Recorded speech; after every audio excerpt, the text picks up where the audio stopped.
day. Help us bring hope to these survivors by signing up for your Alabama Distinctive PTSD Awareness license plate today. The great thing is you can sign up no matter when your current plate renews, and the first year is complimentary. All you need is your VIN number on hand. Drive awareness, drive hope, and customize your plate today at atease.org. Gambling machines were seized by authorities in Fort Payne. A total of 38 illegal gambling machines were taken from 3 different businesses. 20-year-old Gail Garcia of Albertville was also arrested and is facing charges regarding these gambling operations.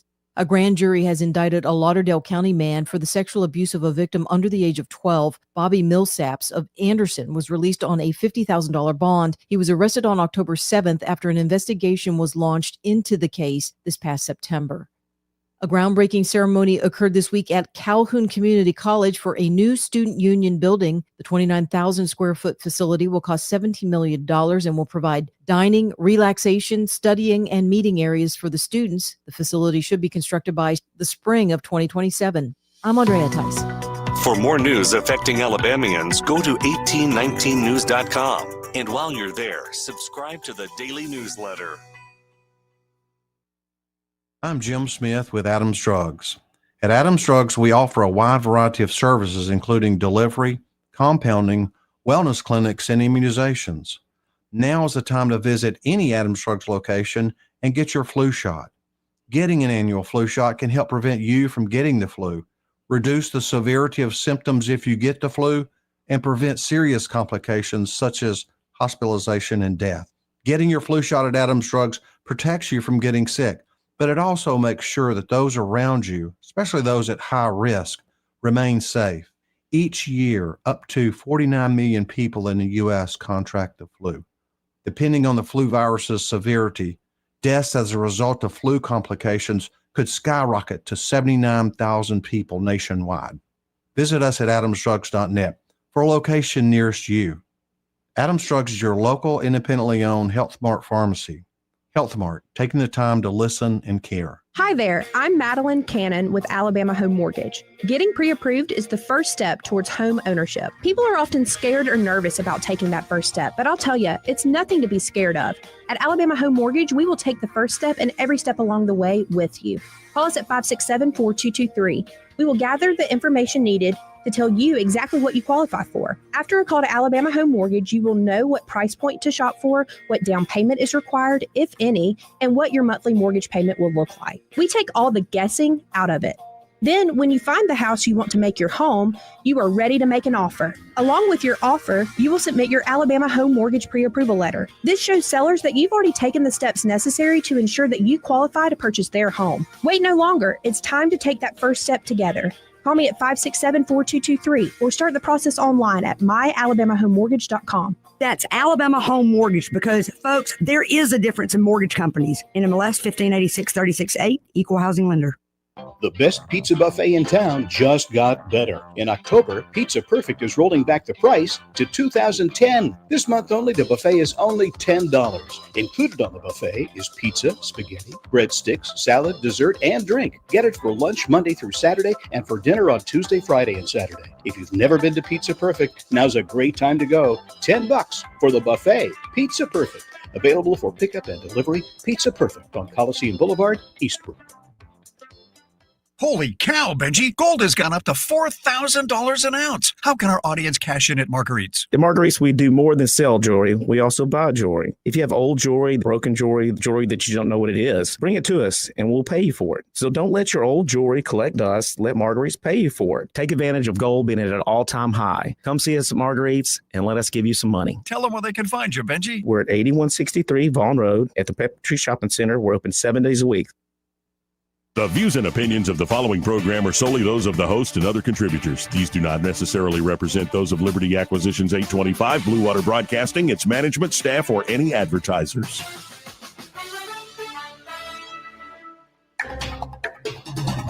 It's time for Montgomery's Conversational Radio Show. It's news and views on News Talk 93.1 FM. To join the conversation, call 272-9228.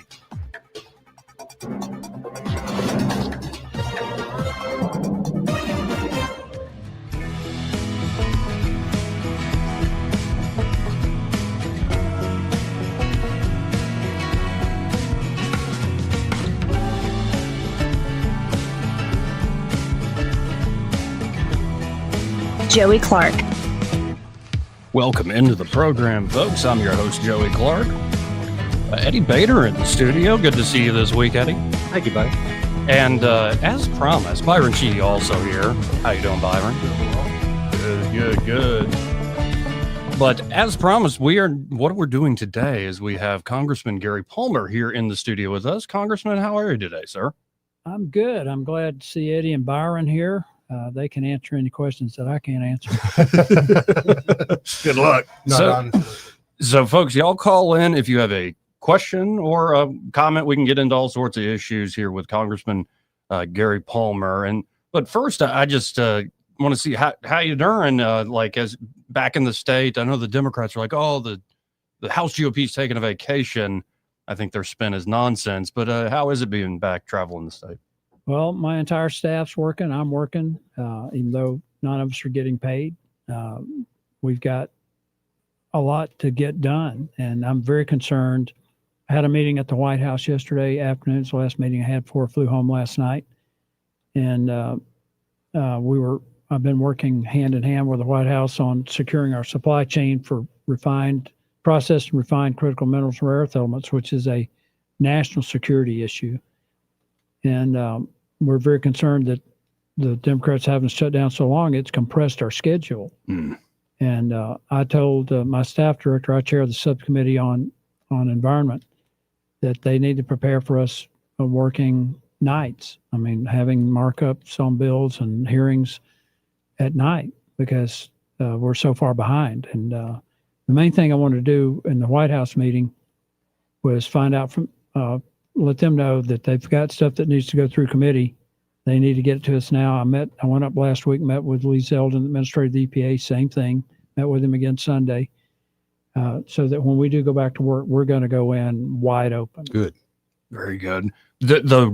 How long do you think this gridlock lasts? I suppose it's up to a few Senate Democrats at this point. Yeah, until they become so embarrassed by what they're doing that they put the interest of the country ahead of their own political interest. And Joe, I don't know if you guys saw this in The Hill. The Hill's a publication in D.C. About what's really driving this. Is these socialist Marxist billionaires and millionaires that were behind the No Kings March. They're the ones who are funding these campaigns. And one person speaking anonymously to the reporter was talking about John Ossoff, who's running for the re-election for the Senate in Georgia, said that Ossoff knows if he votes to open the government, that not only will they cut off the money, but he'll get crushed. That's almost a verbatim quote. Wow. But if he keeps voting for it, there'll be $3 million come in through the internet. And I mean, this is literally holding the country hostage and selling us out for political donations from these left-wing socialists and Marxists. And I believe they keep bringing up like how the Obamacare subsidies for the marketplace are not there. We need to rework them. There'll be this massive increase. And I believe I heard Senator Britt the other day say what they're talking about, only about 4% of what is going to be the increase in premiums is what they're even discussing in the legislation. So that essentially the marketplace, Obamacare, is very broken. And it seems like if that's the thing y'all want to talk about, we can talk about it. Yeah. But not as, especially as you're getting to where air traffic controllers, those on active duty, so many folks who work are not getting paid. Well, let me say this first. They passed Obamacare as a way to get us to government-run health care. They want us on a single-payer system. They want us to be like Canada. Yep. And if for the ladies who are listening, and there was a study done by a think tank out of Canada that showed that there were over 40,000 Canadian women died waiting for treatment. Where here in the United States, if you have cancer, the diagnostics are tomorrow, maybe this afternoon, if someone thinks you've got a problem. That's not the case in Canada. We don't want that. The same, you look at Great Britain, it's the same thing. So they passed this knowing that it would make costs skyrocket and hopefully force people into a government-run system. The second thing people need to know is that these subsidies that they're talking about were put in place during COVID. Right. And people are at over 400% above the poverty rate are eligible for these, and they've been. I think there's been fraud in it, that there's people making even more money than that have gotten them. They want to continue to extend those. Yeah. They're the ones who passed it. They had the majorities in both houses. They had the White House, and they're the ones who put the sunset date in. This is theirs. This is not ours. Okay. The third thing they need to know is that we've been working on a way to give people more choice and lower cost for months now. I introduced a bill back in March called the New Health Options Act that sets up a parallel marketplace to Obamacare. It gives the Democrats zero reason to vote against this, okay? Because we're not touching Obamacare. But it sets up a new marketplace where people can buy what they need and what they can afford. It also requires price transparency, where, Joey, if you went to the doctor and they said, well, we're not in your network, and their cost is lower than the doctor covered by your insurance, the insurance has to cover your doctor. So you, like that. unlike, Yeah, I like that. Obamacare said, if you like your doctor, you can keep your doctor. Yeah. Well, in our case, if you like your doctor, you can keep your doctor, and we're not lying to you. Sure, If you like your Obamacare and you want to stay on Obamacare, you can do that. We also cover pre-existing conditions.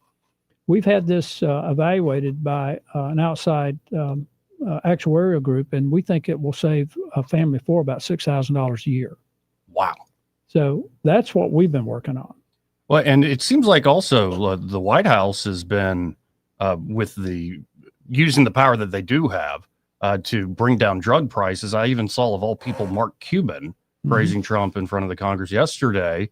And so it seems like the GOP has a lot of ideas and a lot of ready to go on the healthcare front. And yet this seems to be the Democrats, one of their vectors of attack. But back to your earlier point, what a shame that Bernie Sanders and AOC seem to be the spokespeople for the Democrat Party, where you also, to your point, have billionaires and millionaires threatening anybody who might be a moderate Democrat, if you can even have that in this day and age. There are no Democrats as we grew up with. Yeah. I can just tell you that. There might be three in the House. Okay. They're either socialist or Marxist. And I'm not trying to be, mean spirited. I'm just telling you how it is. You look at how they voted. You look at how they voted on no men and women's sports. That's insane.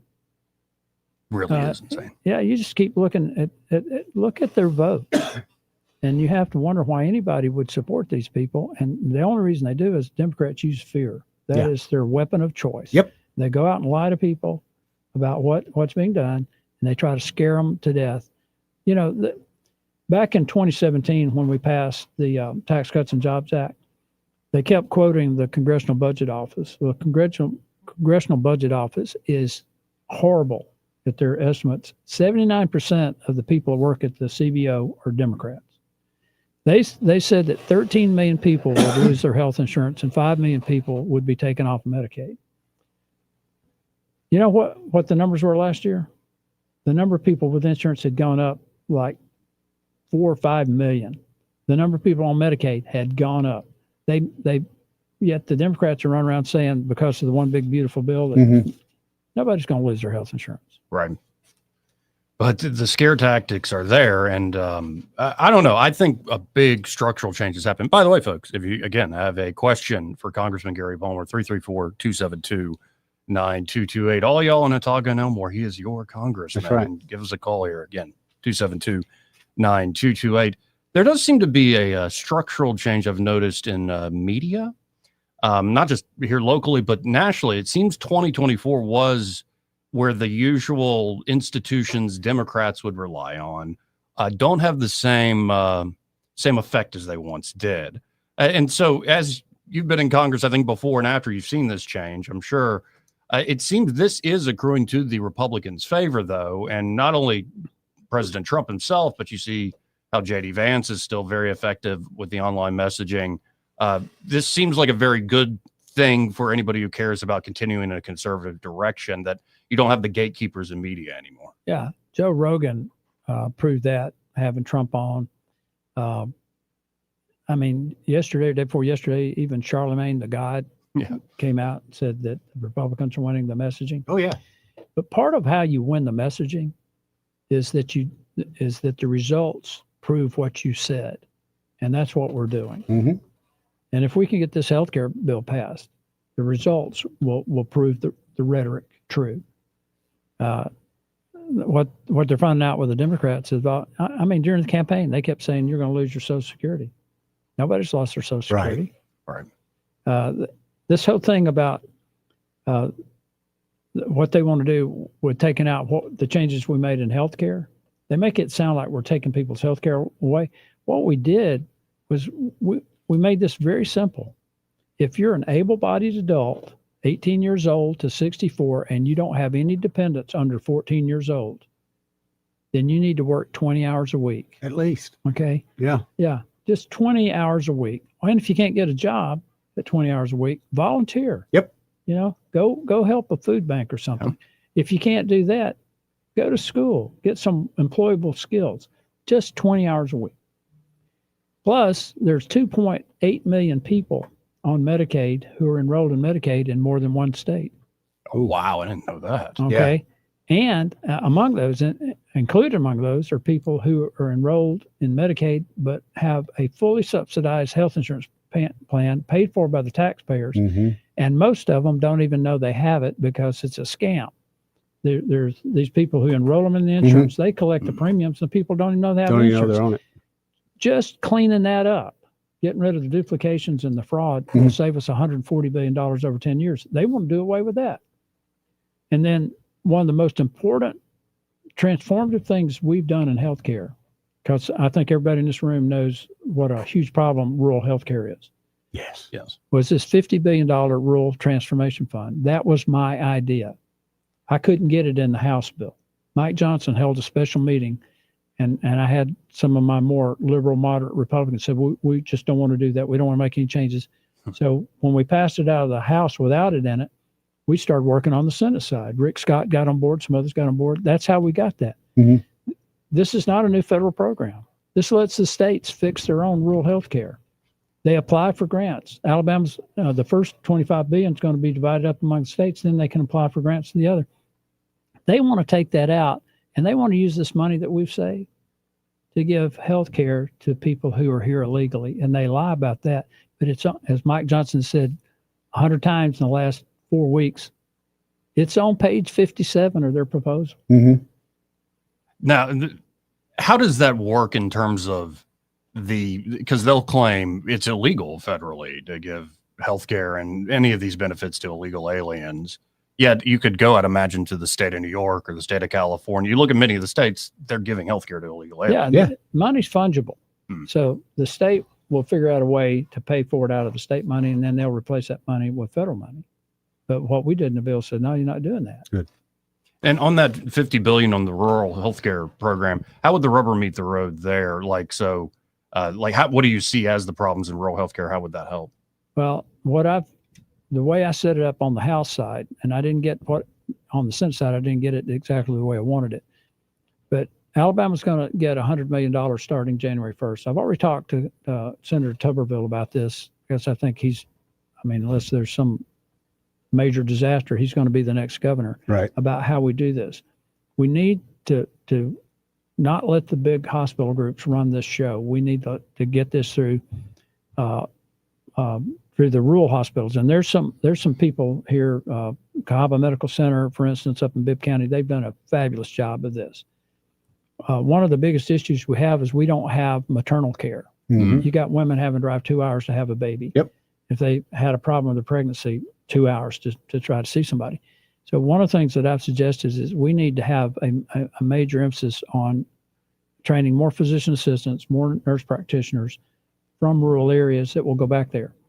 There's a federal program for doctors that if you will do your residency and agree to spend 4 or 5 years in a rural hospital, they'll pay your medical bills. Yep. We need to have that same type set up and use this money to have this set up for physician assistants and nurse practitioners. I think the Bibb County Medical Center is a model for how this could be done. That hospital within the hospital, they have a pharmacy, they have vision care, they have dental care, they have psychiatric care. Mental health's a big issue in rural areas. They have a cafeteria that is like a like a restaurant that locals come there to eat. Now, when have you ever heard of people want to go eat hospital food? Right. They have a nursing home. They have independent living. They have assisted living. They built a fishing pond. They got a walking trail. They created an economy around the hospital. Mm-hmm. That's a really good idea. Yeah. So, and now to have a labor and delivery room, you got to have 400 or 500 babies being born in those hospitals. They were able to work it out to have labor and delivery, which is, again, huge in rural areas. And I grew up in Hackleburg, Alabama. Mm-hmm. Byron and I were talking a little bit about this earlier. And we not only didn't have a hospital, we didn't have a traffic light. And so I think telehealth's going to be huge here. In-home care, for a lot of the people in rural areas, they're elderly. Yes. If you look at the expansion states, there's about over 710,000 people on waiting list on Medicaid. Oh, wow. And over half of them are in-home care. So they're all, and I'm not an expert on all of this, but I think you need to talk to the people who are trying to provide health care in the rural areas about how to make this work. And you can't have a hospital in every county that's going to have, MRI and CAT scan and all that stuff. You got to be smart about it. But I think a combination of working with physician assistants and nurse practitioners and people like that, the high skilled people like that really helps. And then when you really have a problem, then you go to a major medical center. Yeah, it makes a lot of sense to me. And like my general thrust of when I look at the problem with healthcare is we have to loosen all the restrictions that come from many different angles on the supply side. To where, and sometimes that isn't necessarily a big MRI machine. It is allow somebody to actually go out there and visit somebody's home and just help them in a basic way. Mm-hmm. And I think as much as we pay in a lot into these insurance programs, government or private, what's fascinating to me is like most of your cost is, God forbid something happens, but most of your cost is going to be end of life. So why don't we have things that are less expensive, more market driven for the basic maintenance of your health and going forward? Well, we had a good discussion about this, about incentives, because one of the biggest drivers of healthcare costs in a lot of rural areas is hypertension, obesity, diabetes. It's cardiovascular. A lot of it is lifestyle choices. It's I had one professor come in and tell me, said, well, I've driven around rural areas and there are no supermarkets. He's thinking there ought to be a Publix. And I said, well, when I grew up, the supermarket was behind our house. Right. But one of the issues is that the availability of high quality food, because people just don't grow it anymore. And you're not going to get it at a Dollar General. Right. But you might have to drive 25, 30 miles to a Walmart supercenter. So it is, we're not going to solve it in 2 or 3 years. It's this really, in some respects, is a generational change. Well, and I'd like that you're ahead of it, and I hope the rest, and I imagine the rest, and I hope the rest of the GOP caucus is ahead of this, because I think the first thing you said on healthcare, you're absolutely right. I think Obamacare was designed to fail and put us in single payer. And the question I've always had for the GOP is, do you have an alternative approach to this? Not only that would work, but y'all are ready to sell. And I'm thinking that's the case, especially with the leadership from White House and throughout the Congress. We do. And I've had a lot of discussions with the White House about this, with their healthcare policy team. And funny thing is one of the people who opposed my rural healthcare transformation in the House, when the bill came back from the Senate, we voted for it in the House and it passed, walked up to me on the floor and said, well, I guess you got that in. And I showed some restraint. But I wanted to say, if you knuckleheads hadn't screwed this up, it'd be a whole lot better than it is now. Is there no buy-in because of the partisan divide from Congressman Figures or Terry Sewell, Congresswoman Sewell? You would think on rural health care, this is something we can agree on. This was one of my Republican colleagues. Oh, okay. Yeah. And I work with them, but I've realized that, some of these states, if I were to run in their districts, I wouldn't have a rat's chance of getting elected. If they ran down here, they wouldn't have a rat's chance of getting elected down here, but we need them to have a majority. Right. So, I have to work with them. Well, I got to hit a quick break here. Again, folks, you call in. Question for Congressman Gary Palmer at 272-9228. That's 334-272-9228. This part of the program brought to you by Pest Pro Services, and there at Pest Pro, Ashley and that great team are ready to help you out with any and all of your pest control needs. Get on their monthly subscription plan. Great way to control cost and budget. Just treat pest control like it's part of taking care of your home and yourself. And they've now have a new service ready for the fall and winter months ahead. They have wildlife control services. So if you're hearing something in your wall, something in the attic, maybe a squirrel in there, mice, God forbid a raccoon, or maybe even a little chipmunk, what they can do there is not only get the little critter, the little wildlife out of there, they're going to do detailed inspections to find entry, exit points, as well as extra exclusion work to make sure there's nothing around your home that's attracting these little critters to get inside. So get in touch with Pest Pro Services, especially as it gets cooler. Those wildlife creatures will be trying to find a warm place as well. You can always learn more at ppsriverregion.com or search Pest Pro Services on the Book of Faces, or just call them direct at 265-9990. That's 265-9990. When you want to know, call a pro, Pest Pro Services, and be sure to tell them that Joey, that fell on the radio, sent you. We'll be right back. He may not know whether he's coming or going, but whether you're going to work or coming home, Greg Budell is there. Mornings 6 till 9 and afternoons 3 till 6. Only on News Talk 93.1 FM WACV. Cashback is not available on gas in New Jersey and Wisconsin. $5,000. That's the average amount of money people in the U.S. are now spending on gas in a year. $5,000. That's crazy. If you drive, you have to download Upside, the free app that gives you cash back every time you get gas. That's right. You can earn real cash back with Upside just by buying the gas you're already buying. You can literally start earning cash back today. I use Upside every time I fill up, and I've already made around $200-$300. You're putting gas in your car anyway. Why not get real cash back? If you like free money, download Upside. I'm saving the cash I earn from using Upside to help pay for a vacation later this year. Download the free Upside app now to earn cash back every time you buy gas. Use promo code MEGA25 to get an extra 25 cents per gallon on your first tank. You can cash out anytime right to your bank, PayPal, or a gift card for Amazon and other brands. Just download the free Upside app and use promo code MEGA25 for a 25 cents per gallon bonus on your first tank. That's code MEGA25 for a 25 cents per gallon bonus. For too long, Alabama's statewide news companies have shamed us for our conservative Christian values. Alabama deserves a news company that cherishes our culture, a company that isn't bought and paid for by the powers that be. 1819 News is that company. Run by Alabamians for Alabamians, 1819 News celebrates what is good and beautiful about our state, while exposing those who work against our values in secret. Just go to 1819news.com to learn more. Subscribe to our newsletter. That's 1819news.com. Finding affordable healthcare shouldn't be complicated. That's why during open enrollment, Guardian Insurance Services makes it easy to choose the right plan. With simple, affordable options for your family and your budget, good coverage is just a few clicks away. But hurry, open enrollment is only for a limited time. Visit myguardiancu.com/health and get started today. Guardian Insurance Services. Affordable coverage made simple.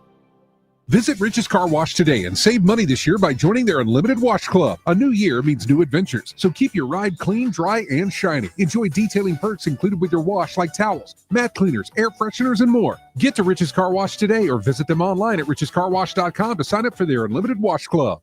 Join Jones Drugs on Saturday, October 25th from 10 to 2 as they partner with the police department for the National DEA Drug Take Back event. Come by the parking lot at the Prattville, Millbrook, Montgomery, and Phoenix City locations and bring your unwanted, unneeded, or expired prescriptions. That's Saturday, October 25th, 10 to 2.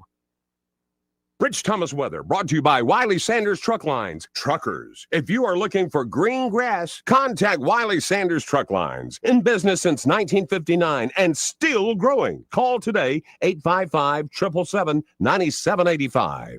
Rich Thomas weather. Well, hi, everybody. We're enjoying an extended string of some very nice fall days. Today, lots of sunshine again, high temperature in the upper 70s. Clear skies, another jacket weather night tonight with a low temperature in the mid to upper 40s. A couple of nice days, Friday and Saturday, with highs in the upper 70s to around 80. Plenty of sunshine. Scattered showers and thunderstorms back into forecast by Sunday. From the Blue Water Weather Center, this is Rich Thomas. The premier place the River Region turns to for news, weather, traffic, and opinion. News Talk 93.1 FM WACV.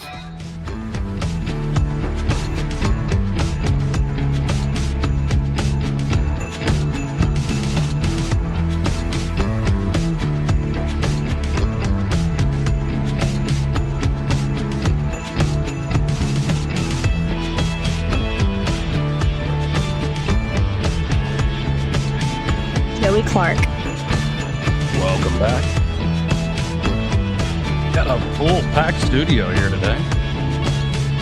Congressman Gary Palmer here for 2 hours today. Really do appreciate the time. And if y'all want to get your comments or questions in 272-9228, looks like we got a few rolling in here. Let's go to Urbanite. How you doing today, sir? Yeah. Hi. This is for our representative. Question. Do you see a way of improving West Alabama? Because it seems to be the weakest link in the state of Alabama. Well, I grew up in Northwest Alabama. And population growth. Yeah. I grew up in Northwest Alabama, and I understand that the highway transportation commissioner here, along with the governor, they want to build a north-south corridor on the western part of the state to help, I think, initiate economic development. Now, none of that is in my district. That would be Robert Adderholt and Terry Sewell and Shamari Figures. But I know a little bit about it because I grew up in Hackleburg, Alabama. My sister lives in Hamilton. I got a brother in Russellville who all live on that western side. And there's quite a bit of discussion about this new highway. You know what?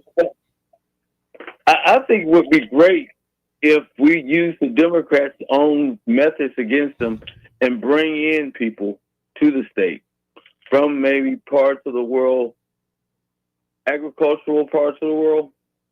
Because I understand right now, like in Tuscaloosa, they found a large vein of coal. Well, you're going to see a lot of changes in that area. The new Secretary of Energy, Chris Wright, I've had conversations with Secretary Wright about this, and we're going to reopen some coal-fired power plants. And one of the reasons we're going to have to do this is that there's going to be about $7 trillion invested over the next 5 to 10 years in a number of things, new energy production and data centers. We're in an arms race with China for artificial intelligence, so we're going to have to build these data centers in order to compete. And I tell people say, well, we don't want data centers. We don't want artificial intelligence. Well, you need to understand the situation in the world today. Whoever wins the arms race for artificial intelligence will not be a superpower. They will be the superpower.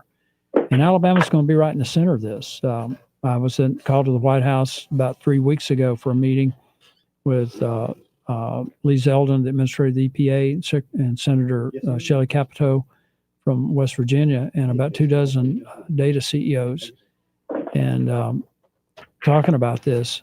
So there's going to be a new emphasis on coal, new emphasis on natural gas, and a huge new emphasis on small modular nuclear reactors.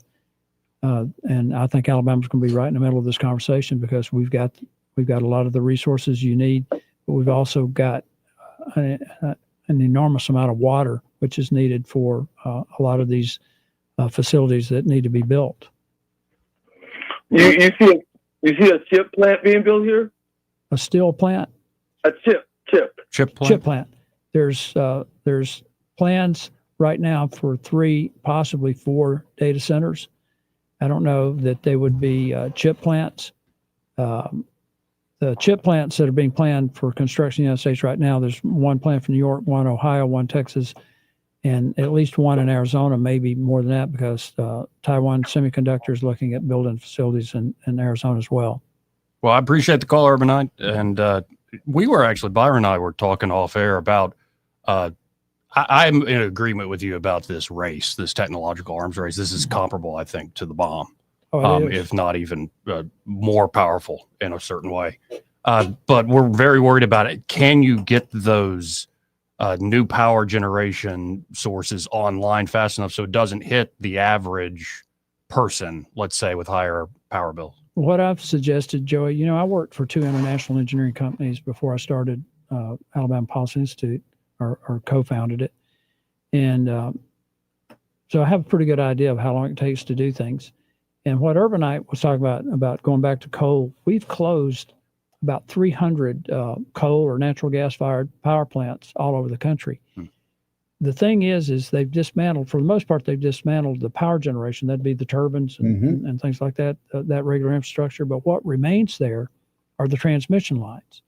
And again, I had this conversation with Secretary Wright, and I've had this conversation with Lee Zeldin at EPA.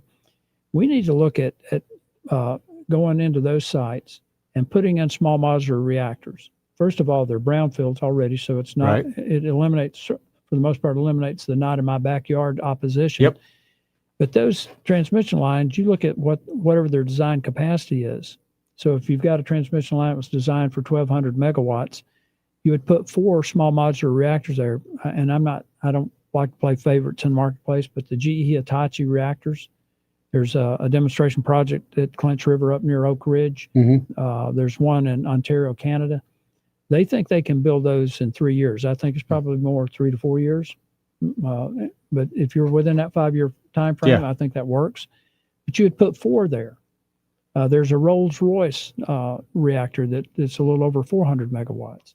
So what you'd want to do is, for instance, I want to get back to our national security issue and our reliance on China for refined rare earth elements, minerals, is you're going to have a processor and a refinery. Put them on one of these bigger coal-fired plants because you've got infrastructure you need, like rail, to bring aggregate in. Build it out there. And then to your point about how do you do this without raising power rate utility costs for everybody else, is you add to the baseload power.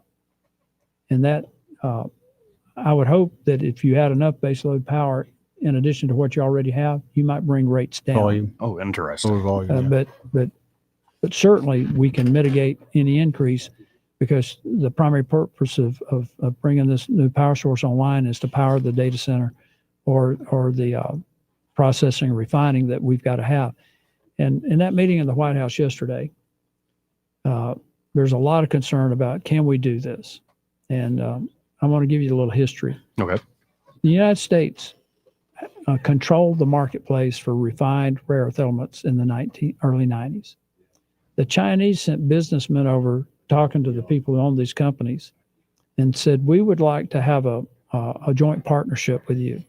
So we're going to invest in your company, and we'd like to build a plant like yours in China. Will you send your engineers over? So we send our engineers over, and they get over and they say, oh, the plant's twice the size. So they build these humongous plants. There's 8 of them. They dump the product in the market, put our guys out of business, and then get this, they come over and buy the equipment from these shuttered plants. Wow. Talk about economics. How you own the market. There's now not a single major refinery for rare earth elements in the entire Western Hemisphere. Man, there's only 9 in the world. 8 are in China. The 9th one's in Malaysia, and it's owned by an Australian company. And that's why that Australia deal is such an important deal. If I could be a little emotional, exasperated, what the heck what a mistake we made with China. Thinking, we'll make them rich. They'll be liberals in the classical sense like us. No. This is economic warfare from day one, it sounds like. The good news is, and this is part of one of the reasons they moved me back in July and to chairman of the Environment Committee, is I've been leading this effort for 4 or 5 years. I realized what a mess we were in back during COVID when China cut us off from personal protective equipment. Well, the president had to utilize the Defense Production Act to tell companies in the United States we're making one product, you got to stop. Now you got to make personal protective equipment. So I started looking at well, what else does China hold us over a barrel on? Pharmaceuticals. Yes. 80% of the ingredients of pharmaceuticals come either from China or India, and a lot of what comes from India originated in China. And then the rare earth elements and the critical minerals. They control over 70% of cobalt, mining and processing and refining. So I've been working with the White House, with the Energy and Commerce Committee that I serve on figuring out how we're going to do this. And so you're going to hear about some more deals coming down the pike. Again, folks, we're talking to Congressman Gary Palmer. If you want to get in on the conversation, that's 334-272-9228. If you have a comment or question for the Congressman. Byron, you have something there? Hey, getting back to the data centers, Congressman, I understand that we're going to have the energy infrastructure built to accommodate these at some point, but the natural water that we're going to need to cool a lot of this, how are we going to manage that with so many dams kind of scattered out for utility and whatnot? Well, we've got access to an unbelievable amount of water in Alabama. We've got surface water, we've got aquifers. We've got more navigable water in Alabama than any other state in the nation. And this is not going to be an environmental disaster. This is not stuff that's getting treated and fed back into the streams. And we have an enormous advantage over China. China, their water capacity for water generation capacity is about 165 trillion gallons per year. In the next 10 years, that their demand is going to be over 220 trillion gallons. I'm concerned that China may dam up some of these rivers that drain into Southeast Asia, Cambodia and Vietnam and places like that. They're even looking at building, and I haven't verified this, but some of the information I've gotten is that they're considering building data centers underwater. Whoa. Now, the technology is catching up to this, so that I think eventually we're going to be able to cool these without enormous amounts of water, but we're not there yet. Yeah, personally, I did some project work for American Battlefield Trust, and having walked across the Rappahannock when it was about 6 inches high, that was a little alarming for me. So long as there's a plan in place, I'm all for it. Well, we're working on this, and like I say, it is a national security issue. Let's go to line one and talk to East of the Rockies. You're on with Congressman Gary Palmer. East. Hey, good afternoon. Congressman, thank you so much for being available to us on the radio. I don't want to minimize that. It means a lot to hear from you. My question is simple, and I don't want to get off topic, but what is more effective in communicating with my congressman and senator, is an email or a real letter? I respond to all of them. Every letter that goes out, I edit every letter that goes out. I did a bunch last night. So whatever's the most convenient for you, you'll get a response. Okay, that's great. Yeah, because I know emails are so ubiquitous that I wonder if I pass over so many of them, and I wouldn't accuse you of that, but people being people, I want to communicate the best way possible. We don't pass over any emails. Everyone's opened. We have a tracking system actually, and I forget what we call it. Indigo. Yeah. So we have perfect. a system. Yeah. So you send. Yeah, that's important, and I need to be able to tell people that too, because I've heard people say, they don't read that stuff, and it's like, yeah, they do. I've gotten responses in the past, but they kind of move things around. And oh, by the way, I've got family that are buried in Hackleburg, and it's really, it's a beautiful area up there. Who were they? She was a teacher. Her name was Gert Green. That's my wife's paternal grandmother. Taught first grade up there in Hamilton for many, many years. Yeah. But she was from Hackleburg. Yeah. When my dad died a few years ahead of my mom, when my mom died, I went up for the funeral, and the Baptist church, they had the food after the service and all that, and the mayor of Hackleburg came up. He said, "I probably it's not a good time right now, but sometime I'd like to come by and see our new city hall and fire station." Hackleburg was destroyed by the tornado in 2011. And I said, "That's right." So I go up there, and he's introduced me to everybody, and we get outside his office, and Sonny James, the country music singer, was from Hackleburg. He had a whole wall of nothing but Sonny James pictures, and he'd stand there looking at them up and down, and had his back to him, and he said, "Well, I guess you'll always be the second most famous person from Hackleburg." I said, "That's fine with me. Just don't grow sideburns like Sonny James had, man." I don't think I'm capable. All right. Hey, thank you for your time, sir. I appreciate it. Thank you. We got a very quick break here, and everybody online, hold your horses. We'll come right back. Before I hit this break, this part of the program brought to you by Montgomery Men's Health. And if you're a man and you don't feel yourself, especially as you're hitting 40s, 50s, and 60s, a lot of guys can start feeling tired, sluggish, physically and mentally. Just don't feel like yourself. You're kind of haunted by past memories of your younger self. Well, there's a lot of guys say, well, I'm a man. I'll just tough it out. I don't need to see a doctor. There's nothing wrong with me. But guys, you need to get on this because procrastination is only going to make it worse, especially if you have multiple symptoms all at once. It's not just an energy thing. It's your sleep patterns are messed up. You're losing muscle mass. You're never in the mood, if you know what I mean. It could very well mean low testosterone. And before you go to online, get some generic fixes that are expensive and don't work. Go by Montgomery Men's Health. The urologists and providers there will tailor solutions specifically to your body and goals. And it's affordable and accessible. Consultation, including blood work, is just $99 with results before you leave. And they even have treatments there that'll make you feel better the very same day as well. You only got one life, gentlemen. Again, procrastination is only going to make this worse. Call them up today at 440-3663. That's 440-3663, or visit MontgomeryMen'sHealth.com to book your appointment today. Want to carry News Talk in your pocket? Download the News Talk 93.1 app from the App Store. Available on iPhone and Android. Never miss a moment. Download now. We worked with a lot of clients over the years, like a lot of clients. And the one thing we've learned is that every client deserves more. More attention, more dedication, more results. That's why we opened Hannah and Eddie Realty Group. Take real estate to the next level. Here, it's not about us. It's about you, your goals, your dreams, your success. Buying, selling, or investing, we built this brokerage to work harder and smarter for you. So give Eddie Bader a call, 334-322-0662. Or give me, Hannah Grantham, a call at 334-368-6358. And let us show you how real estate is done. Trustworthy, accurate, immediate. Carrying your voice across the river region. News Talk 93.1 FM WACV.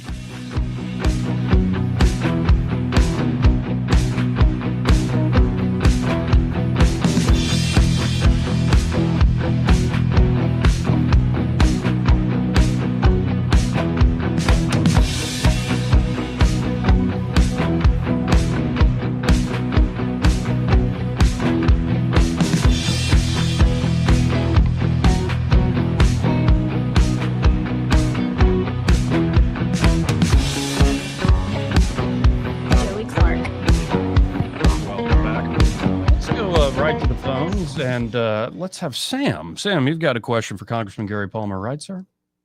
Yeah, I got a couple of topics, but Congressman Palmer, thank you for coming on. Sincerely, but I've been seeing on YouTube quite a few videos lately of people upset at the SNAP program. If the government shutdown continues, that SNAP on November 1st will be shut down, and there's this common theme of violence. People are talking about they're going to steal what they want and walk out the door and beat anyone that gets in their way.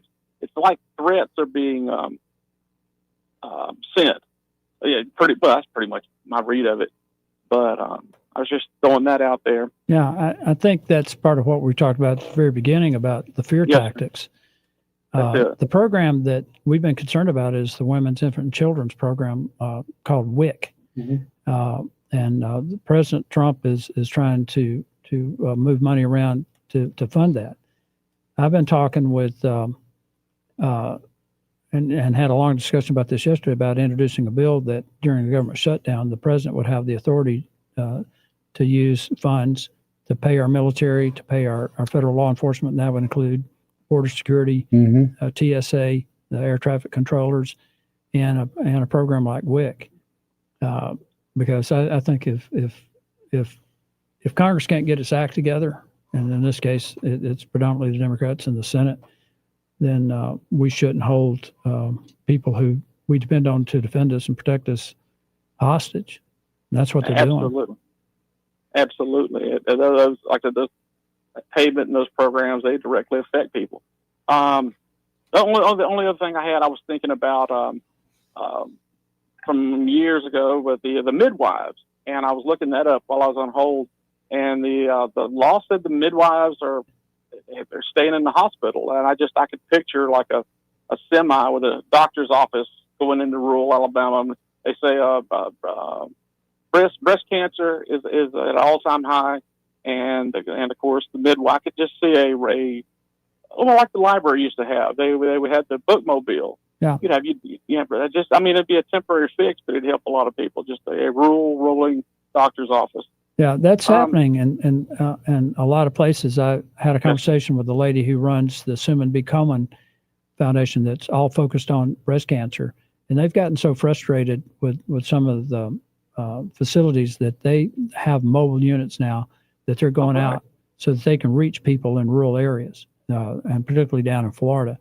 We could do that. I've also had some conversations about kind of a bigger version of an urgent care center in rural areas where you might have a few beds, but where you honestly could take care of people like almost like a hospital, but not completely. You wouldn't have all of the facilities, but sometimes that's what you need before just to get people stabilized to a point where you could get them to a hospital.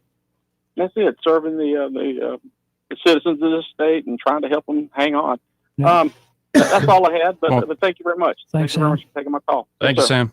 And I think we got time here. Let's go to Mr. Consistency. You're on with Congressman Gary Palmer. Hey, Joey, I just wanted to touch on what Congressman Palmer said about the China thing with the rare earths. I'm in the cabinet business. I have a cabinet manufacturing facility, and they are attacking our industry, have been since about 2017. And China's model is not to compete in the U.S., but to come in and undercut you long enough to put you out of business, put That's the exactly entire right. industry out of business. That's exactly right. And we've seen that. We formed a group called the AKCA. We won a trade case against China, got 300% tariffs. And I just want to thank Congressman Palmer and his administration. You know, we've been working on the 232s, 25% just winning, because even after you win a trade case with them, then they just transship through other countries. And they're coming through Vietnam, Mexico, Cambodia. But we are battling. I've got 107 people that are part of my small organization, but it's about 15 or 20 family-owned businesses that we've teamed up to fight this on and to keep. I mean, look at the furniture industry. Yeah. Look at the apparel industry. Once they put you out of business, they raise the prices right back up to what you're to what it costs. But now there's no infrastructure or nobody in America to do it anymore. So you're at their beck and call, and it's really sad, but that's their business model: is undercut you, get subsidies, put the entire industry out of business, and then raise the prices back up. Yeah. We've worked on the cabinet stuff with the Wellborns and some of you other guys, and you've been very persistent in this. It's been very helpful. We've also seen China just in the metals. They were shipping seamless pipe into the Port of Houston at cheaper than what we could make it here. And they were stamping it in other countries, and you go into those countries and those buildings are empty. There's no manufacturing there. They're just we're just stamping them that way. Well, I appreciate your help. I'm in the group with the Wellborns. We're part of that AKCA. They're a much bigger organization than we are, but still, it's take all of us to band together to try to fight to keep the American cabinet company industry alive. And so we appreciate all your help and everything that you're doing for that. I appreciate that. Appreciate the call. Thank you, Mr. Consistency. We had another top hour, then we'll have another long segment. Folks, if y'all want to line up, it's again 334-272-9228. That's 272-9228. Another sponsor here of the program, great sponsor, is Cole Plumbing. James Cole and the team, they're ready to help you with any and all of your plumbing services. And it could be a big job. So like a major water leak or gas line leak, which is quite dangerous. You can get on top of that immediately. And what they have there is this proprietary pipelining technology that allows them to do it with minimal discomfort to you in your home. So they won't have to tear out a bunch of drywall, dig up a huge hole, or God forbid a trench in your backyard, just making a big old muddy mess. No, again, they can do it with precision and expertise, but it doesn't always have to be a huge job. It could be you got a dripping faucet or a toilet won't stop running. You don't know how to fix it. They can fix it. Maybe it's time for a new garbage disposal. Or it could be you're looking to upgrade things like a taller toilet, new accessories in the shower. They can help you with all of that there at Cole Plumbing. You can always check them out online, book an appointment online at coleplumbing.com, or just go ahead and save their number, 279-8919. That's 279-8919. And just remember, folks, when you have trouble with your bowl, call them Cole, Joey. That's right, Eddie. And be sure to tell them that Joey and Eddie and the whole crew on the radio sent you. Right back.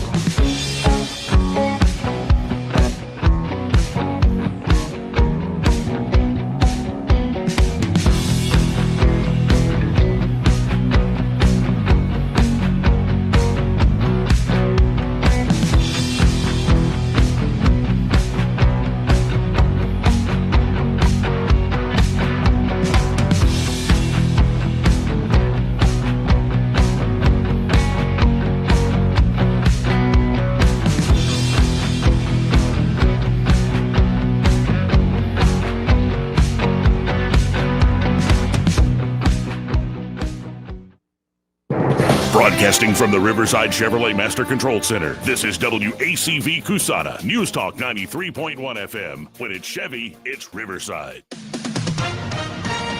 With SRN News, I'm Bob Agnew in Washington. The feds have uncovered a massive sports fraud scandal encompassing everything from illegal high-stakes poker games operated by organized crime to the rigging of actual games and affecting the gambling odds by illegal information about teams and players. The FBI Director Kash Patel says the scope of the case is difficult to comprehend. U.S. Attorney Joseph Nacella said that one of the two indictments involves 6 defendants accused of taking part in insider sports betting conspiracies. And among those arrested, Portland Trailblazers head coach Chauncey Billups and Miami Heat guard Terry Rozier. More people are shopping for homes. The National Association of Realtors says used home sales rose 1.5% from August. Declining mortgage rates played a role in that. On Wall Street right now, the index is all doing well. The Dow Jones Industrial Average is up by about 112 points. This is SRN News. Hey, I'm Mike Slater. My dad passed away at the age of 63. It's out of nowhere. Had a stroke. Super hard, obviously, for the whole family, but my dad had life insurance. This is why I have life insurance for my family, for my wife and 4 kids. And the best place to get life insurance is ethos.com because you can do it in 10 minutes. And there's no medical exam and no blood test, just a few health questions. Get life insurance in 10 minutes so your family is protected. Ethos, E-T-H-O-S, ethos.com/Mike. Balance of Nature's fruits and veggies supplements, changing the world one life at a time. It's a balance of nature. It's really good. I really like it. Going to the gym and exercise. My balance of nature is part of my routine. Start your journey with Balance of Nature supplements. Go to balanceofnature.com and get 35% off your first preferred set with free shipping as a new preferred customer by using discount code BALANCE. Rich Thomas Weather is brought to you by Alabama Wholesale Lumber. It's more than just great prices on lumber. From Trex decking to energy-efficient windows and Tamco shingles, Alabama Wholesale Lumber has it all. Rich Thomas Weather. Well, hi, everybody. We're enjoying an extended string of some very nice fall days.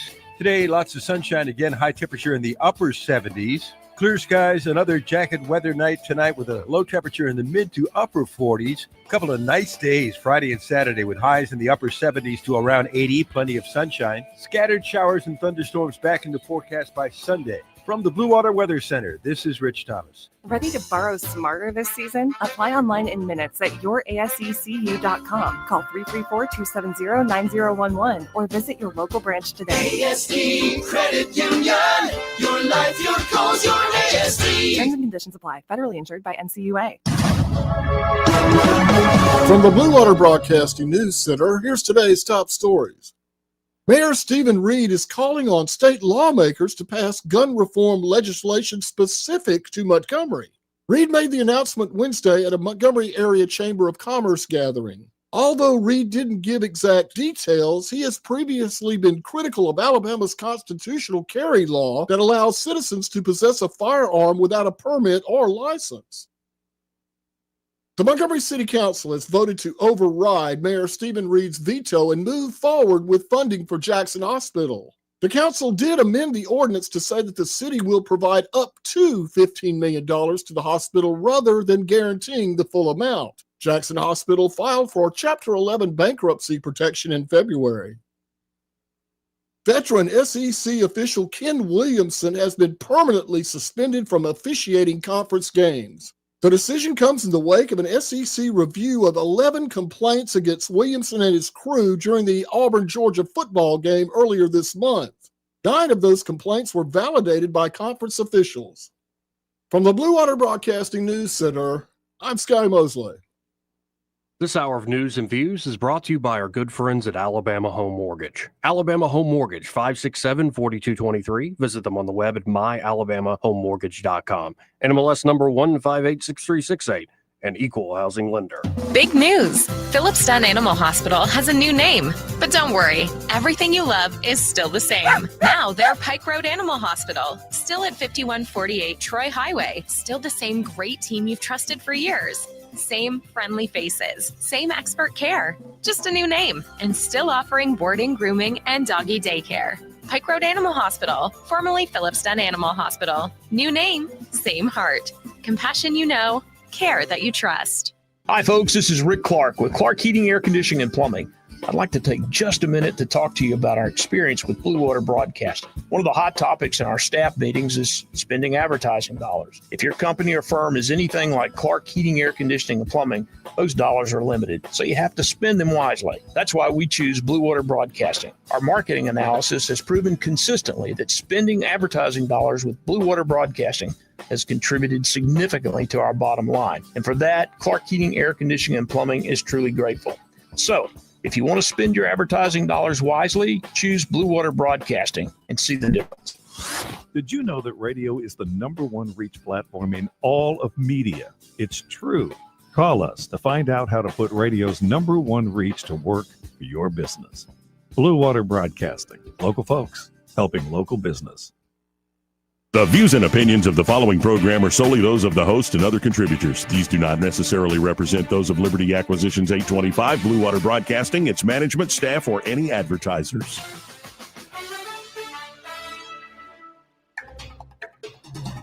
It's time for Montgomery's Conversational Radio Show. It's news and views on News Talk 93.1 FM. To join the conversation, call 272-9228.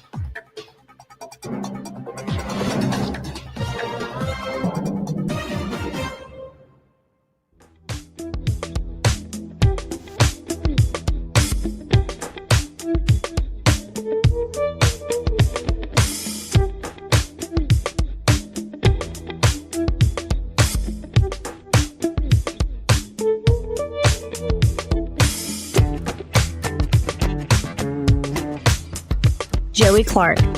Welcome back into the program. I'm your host, Joey Clark. Second hour underway here in the studio. We have Congressman Gary Palmer, and there's so much we've already covered in the first hour, and so I'm looking forward to continuing this on. Again, 272-9228 if you have a comment or a question for Congressman Palmer. Let's go to the phones to talk to Dave. Hey, Dave. Hey, thanks for taking my call. And is there an echo on your end? No, you sound loud and clear. Okay, great. I was kind of wondering about the whole Affordable Care Act, why we can't go back, why we can't just turn it back to before it happened. Because I know, like with my doctor, I was happy with them. For the most part, it took a while to get, whenever I would go to see him, it would be like an all-afternoon event.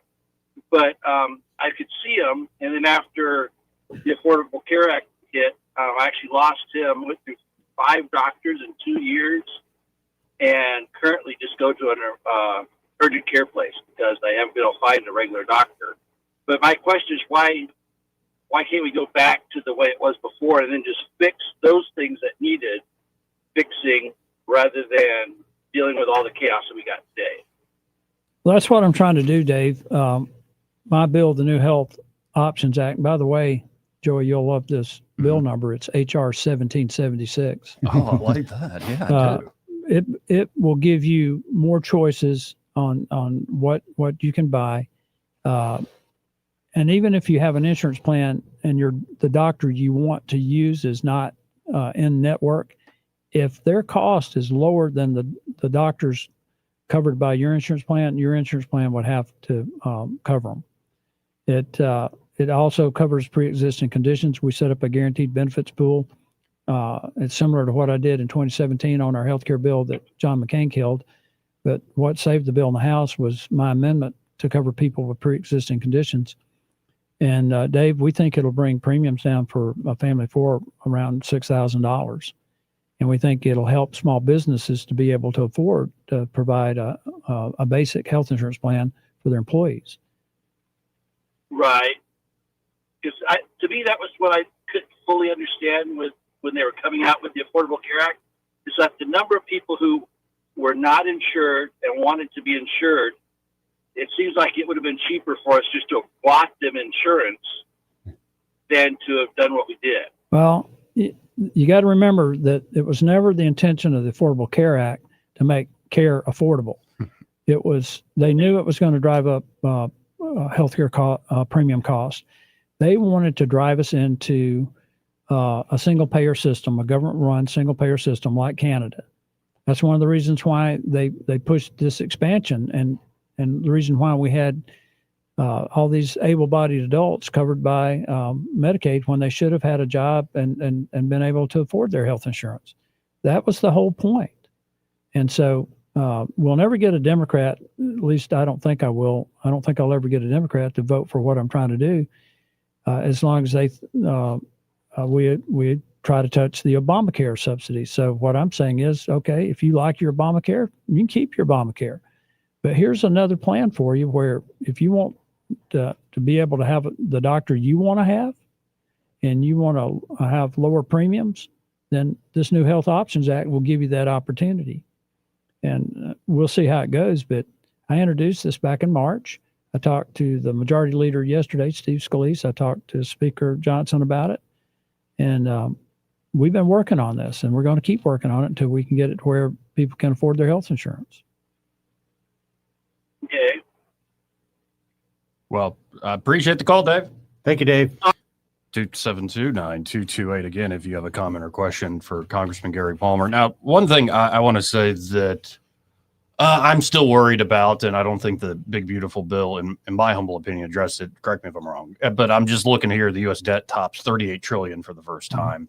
It just the debt path, as much as we do need the investment and so many of the things we talked about in terms of infrastructure, energy, healthcare, and whatnot, I still look at this and go, if we don't solve this debt problem, this is I think the biggest thing down the road that could really ruin us.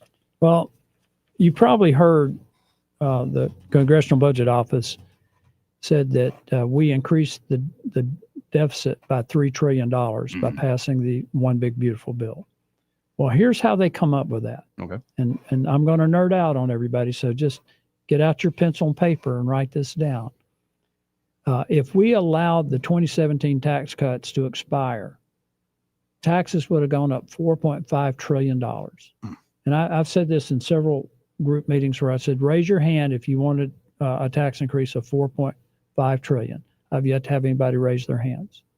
But the CBO assumed that that would happen. And if we did, then revenues would have gone up $4.5 trillion. Because we passed the One Big Beautiful Bill, revenues, according to CBO, will only go up $1.5 trillion. Well, do the math. The difference between $4.5 trillion and $1.5 trillion is $3 trillion. Therefore, they said we added $3 trillion to the deficit. That's bad math. What we did is we reduced deficit spending by $1.5 trillion. I was tasked by the chairman of the Republican Study Committee, along with Bruce Westerman, Congressman from Arkansas, to work with outside groups on getting better estimates. So we had a meeting with the chairman of the Joint Committee on Taxation, which there's only one Republican on that in that group, and Philip Swagel, the director of the Congressional Budget Office. And as I said earlier, 79% of the people that work at CBO are Democrats. And I asked Swagel, I said, do you agree that we're reducing the deficit by reducing spending by $1.5 trillion? And he said, yes. From the track that we were on. I said, well, shouldn't you also count the interest savings? I said, if I borrowed $100,000 at a certain interest rate and then I paid off half of it all at one time, wouldn't that reduce my interest cost? And he said, yes. I said, well, if we don't spend $1.5 trillion, wouldn't that reduce our interest cost? And he said, yes. I said, well, can you calculate that? And he said, yes. He said, but we don't. I said, I mean, this is the insanity of how they handle numbers. So it is a top priority for the chairman of the Budget Committee, Jody Arrington from Texas. I was on the Budget Committee my first 2 terms in Congress. He and I and Jason Smith, Ways and Means, we are focused like a laser on trying to reduce our debt. And the thing is that people need to understand we don't need to get down to zero. We need to get it down to a manageable amount. Right. And we think somewhere in that range of 70% debt to gross domestic product is a proper range to get to. And that's what we're shooting for. And we think we can, Jody thinks we can get to a surplus within 8 years. I think it's probably more like 10. But we both think that somewhere in this next 12 to 15 years, we can start bringing the debt down. And the secret sauce here is dynamic economic growth. Really is It's part of it. It's getting a handle on spending, and you got to do both. But I think if the U.S. makes investments that we're talking about, and just say in the processing and refining of rare earth elements, and I can't tell you everything. Some of this is classified. Sure. And I know that sounds like a cop out, but it's not. The world will beat a path to our door. They do not. The world has figured out China. They don't want to have anything to do with them. I had a guy in from Kazakhstan who's in the mining business. They can mine rare earth elements over there. They can separate the element and the mineral from the aggregate, ship it over, which is huge because that reduces your cost for weight and volume. And they want to build the processing plant in the United States. They're bordered by China and Russia. They don't want to have anything to do with any of them. And I've lost count of how many diplomats I've had come in from Europe, Central Asia, Indo-Pacific, Latin America. We've got an opportunity led by President Donald Trump. He's absolutely right. We're on the verge of a golden age for the United States if we get our act together. And now another one, and this is, I told Senator Katie Britt this the other day. I'm not trying to be the Tucker Carlson to your Ted Cruz. And in fact, that's what I want to focus on with this question. I thought not only was that like an interesting viral moment, I thought it was an interesting moment of the debate going on the right now. Mm-hmm. And in particular, such a shame, see, after the assassination of Charlie Kirk, I always see Charlie as a guy in the movement, especially with young people, who's the glue, the bridge, sort of keeping a lot of these groups that are disagreeing together. What do you make of this change where people are now much more vocal about AIPAC money? It even gets into strange territory of like, do you believe in the new covenant or the two covenant theory and theology? Like, and I'm bringing this all up because for the life of me, I didn't have this on my bingo card that this would be the debate within the Republican Party, or at least the online right-wing culture as we're turning the corner here. But what do you make of this shift in this ongoing debate? Well, I think there's some fairly extreme views on both sides, and I try to look at Israel just in the context of as an ally, and their place in the world in regard to our place in the world. And I think what President Trump is doing is, I think he's taken the right approach. There are a lot of people thought that that at some point our soldiers would be involved in the war in Gaza. They haven't been. What Trump has done is what Trump is so good at. He's able to sit down with people and convince them of the benefit that's in it for them. And he's done that. I think that's one of the reasons why we have this ceasefire, but I also understand that Hamas can't be trusted. Right. And I made this comment on in another interview that I think Iran played a role in this ceasefire. Iran is the world's biggest state sponsor of terrorism. Hezbollah, the Houthis, Hamas are all surrogates of Iran. And I'm not going to I'm never going to walk into the Oval Office and tell the president what he ought to do. But if he asked, I'd say, you ought to put pressure on Iran to stop this, because they could. Hamas wouldn't exist without Iran.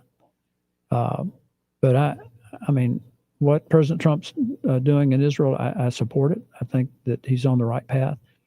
I think there's an economic benefit in a lot of what we're doing with Israel. Technology exchanges.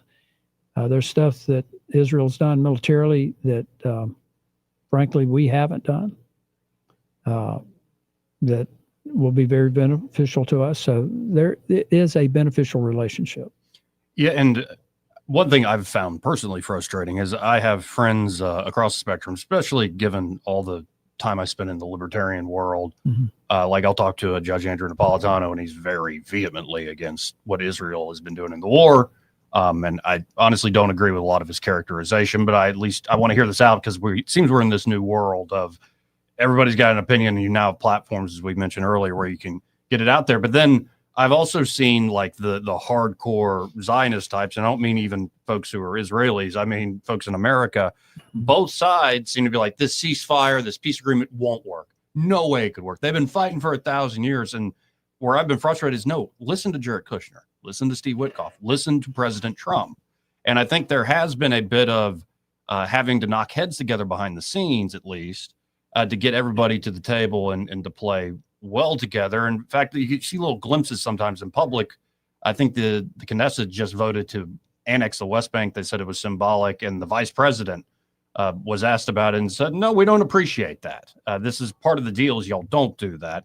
So it seems like it's this art of the deal, and it is a sort of strength that, in the same way Afghanistan's pullout might have been a lot better if Trump was still at the helm. We You wouldn't need have that given unity up. guide. I can guarantee you that it would have been a lot better. And we wouldn't have given up the Bagram Air Base. I mean, that's your over the horizon facility looking into China. But I want to remind people of something because people forget history. And I speak to a lot of students and I tell them smart people learn from their mistakes, but brilliant people learn from other people's mistakes. That's why I study history. Yes, sir. The 1969 war, that was Jordan attacked Israel. Jordan is now one of the most reliable assets in the Middle East. They have, during the Syrian civil war, they were absorbing refugees at an unbelievable rate.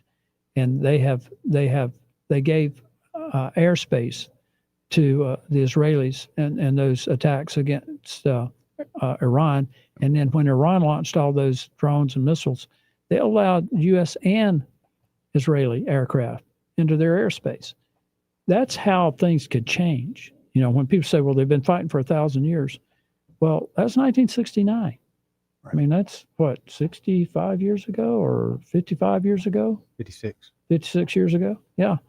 So it's not 1,000, but it's an example that things that you can work out arrangements that are reliable.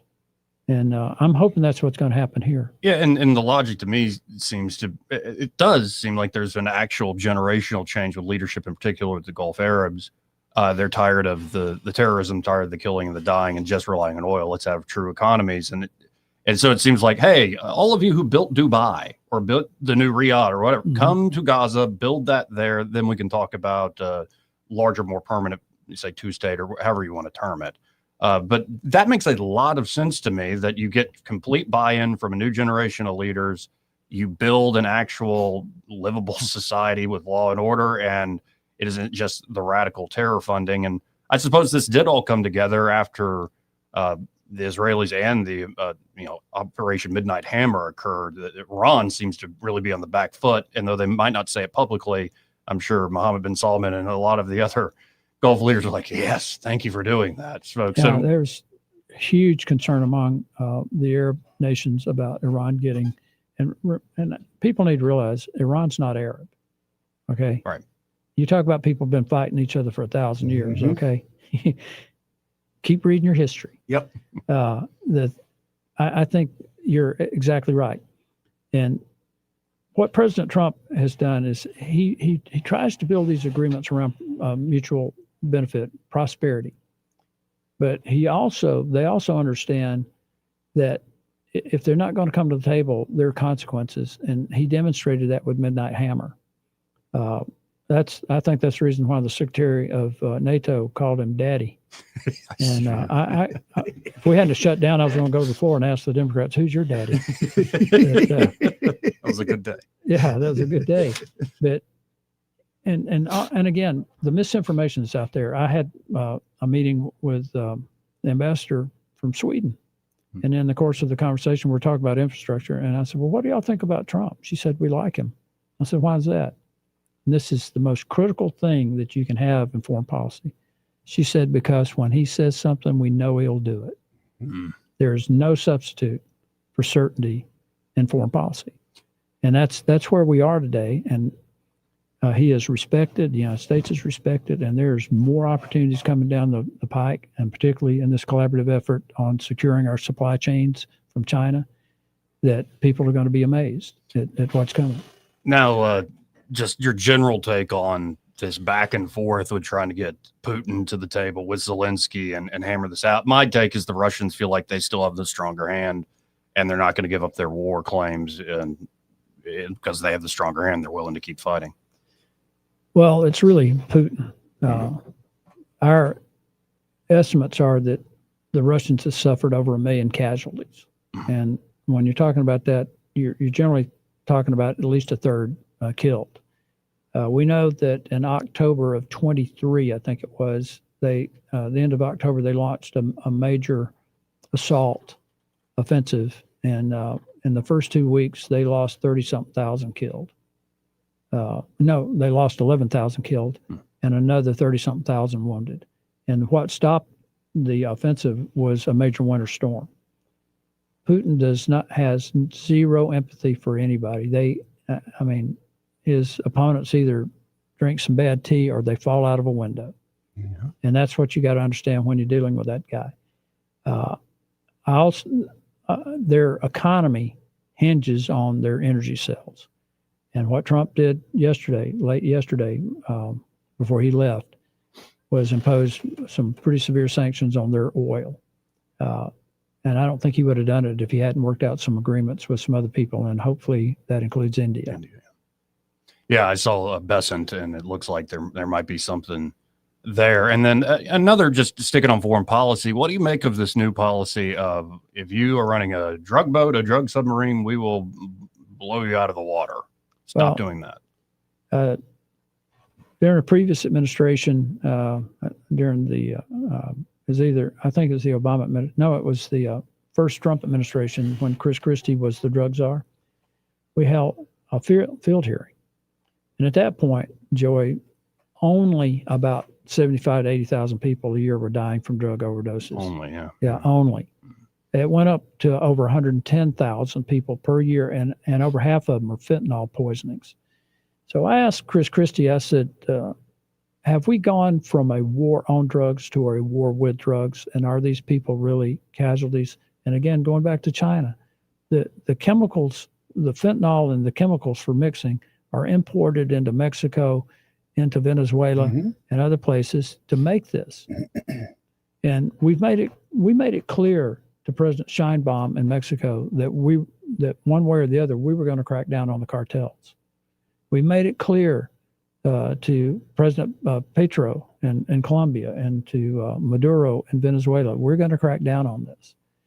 And if you're shipping stuff in here that you know is designed to kill and that people are going to die from it,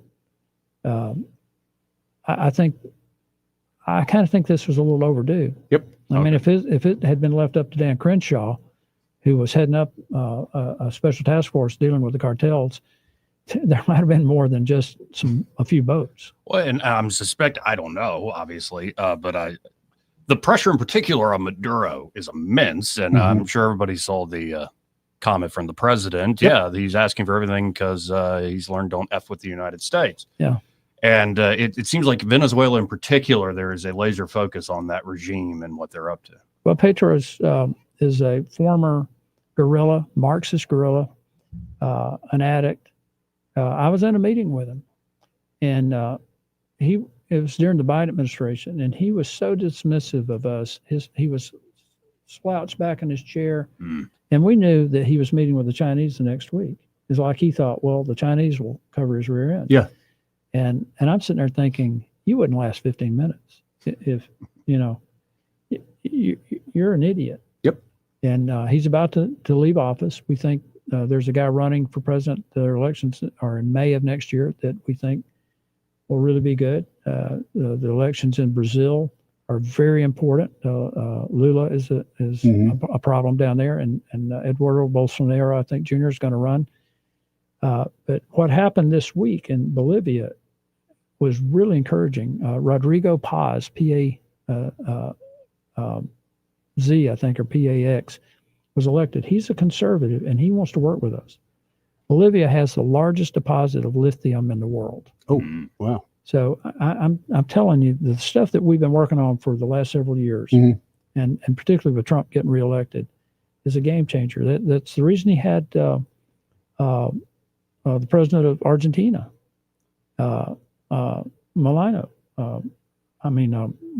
Well, yeah. Yeah, in his office. We've been working with Argentina.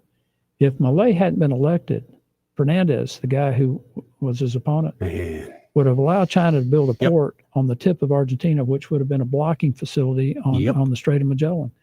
They have a tracking station in the mountains of Argentina that will track everything that we have, including what's in deep space. Wow. That's what we've been up against, and Obama and Biden sat by and let it happen.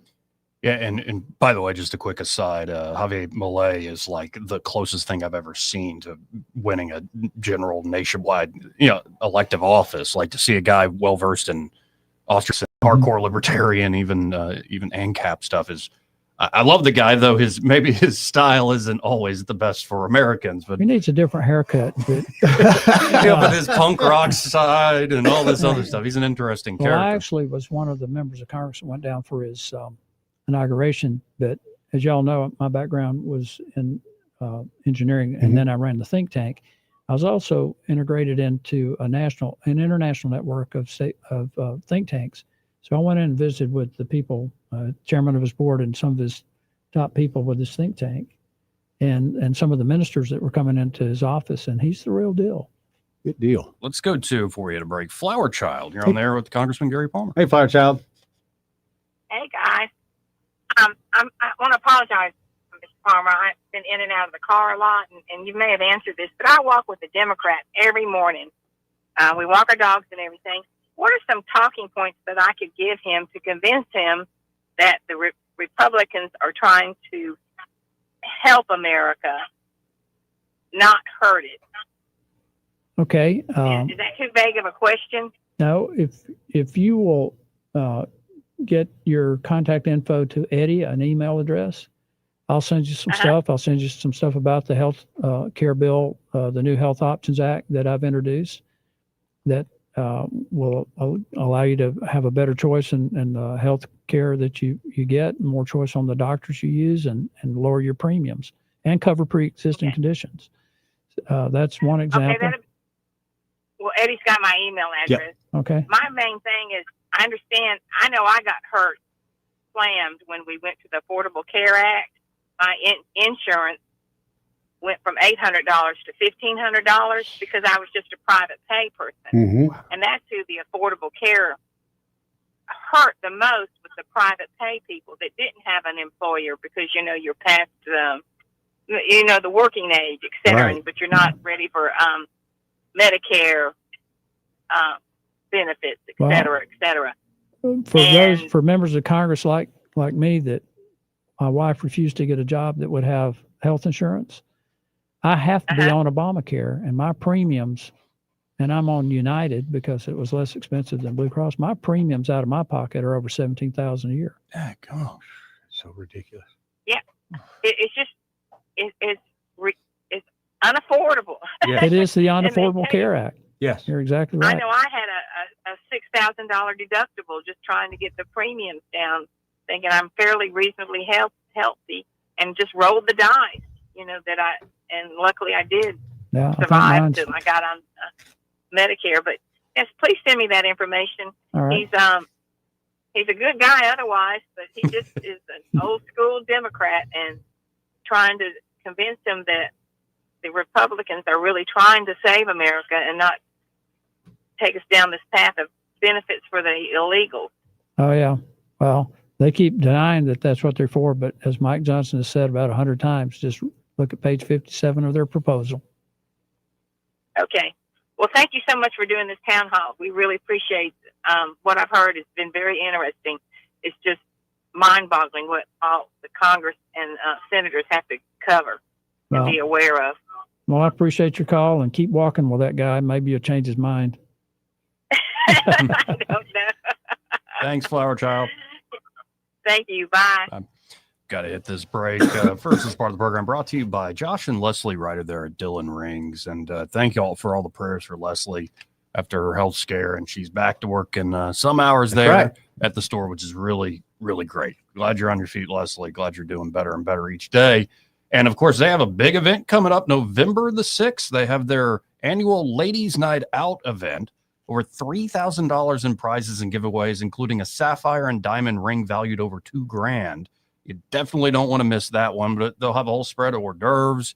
First 50 ladies, I think, get a swag bag with all sorts of stuff. And there will be deals like crazy that you night. know we're going to go. Yeah, we've You been know the we're last. gonna We go. went to the Yeah. last couple, Yeah. and it's like we're not ladies, but it's cool to No, see. but there's some single ladies in there, and Oh, shut up! I don't want to talk to you about that today. Not today. But y'all get by Dillon Rings. They're a full service jewelry shop. They can sell you something from their great inventory, custom design you something. Josh Ryder's a true artist over there.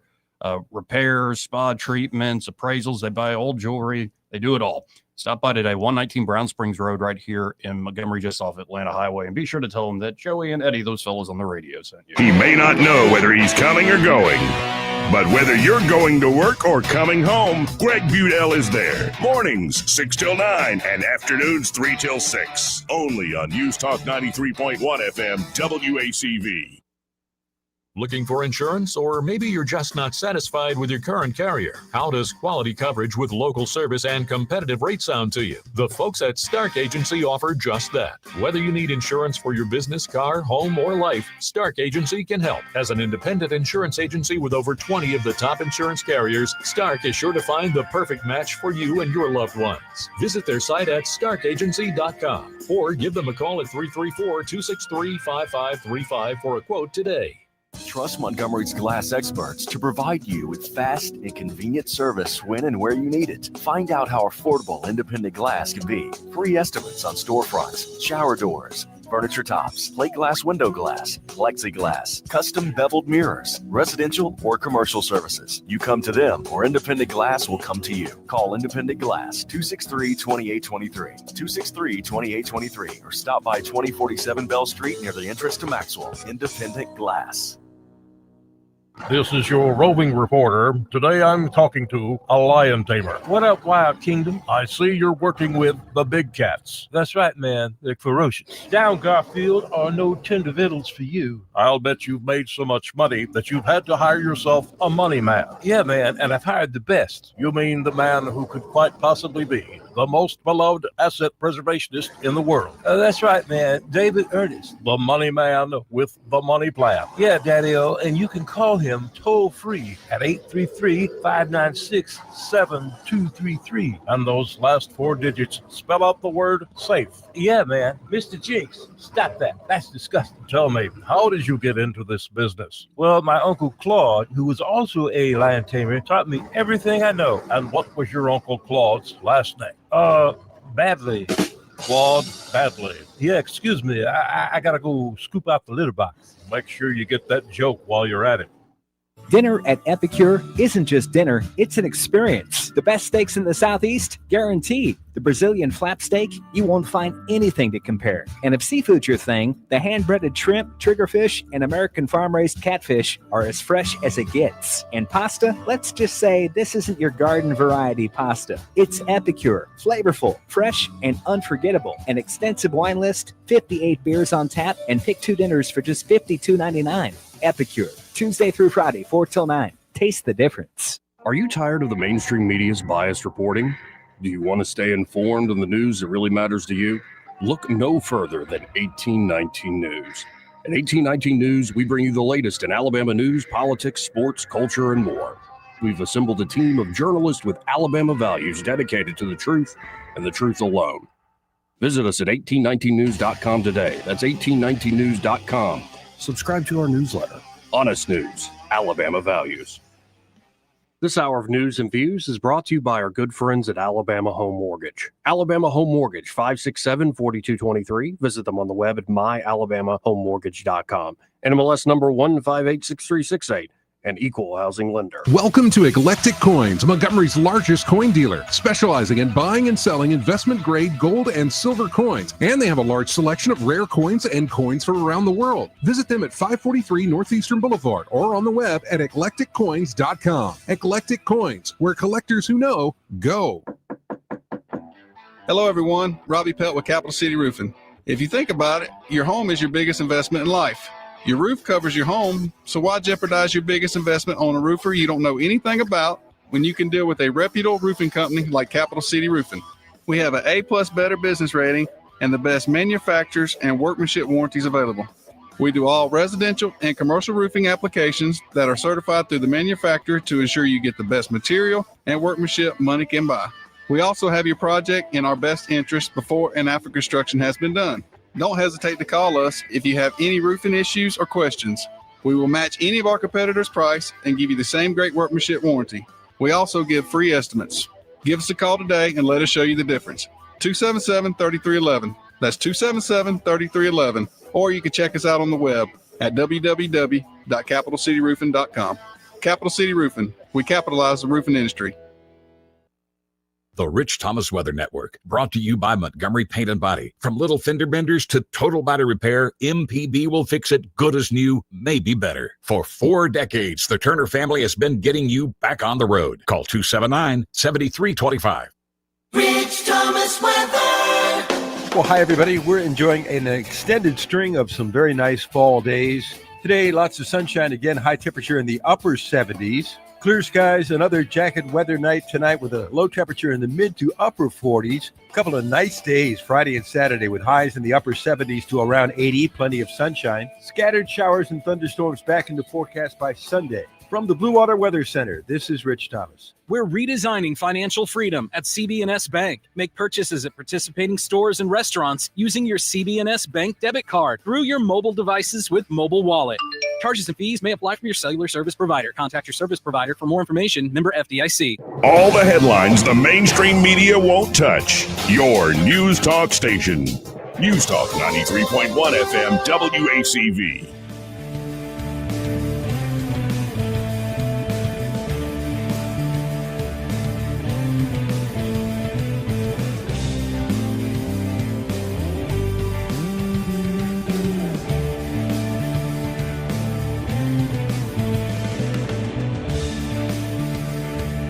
Joey Clark.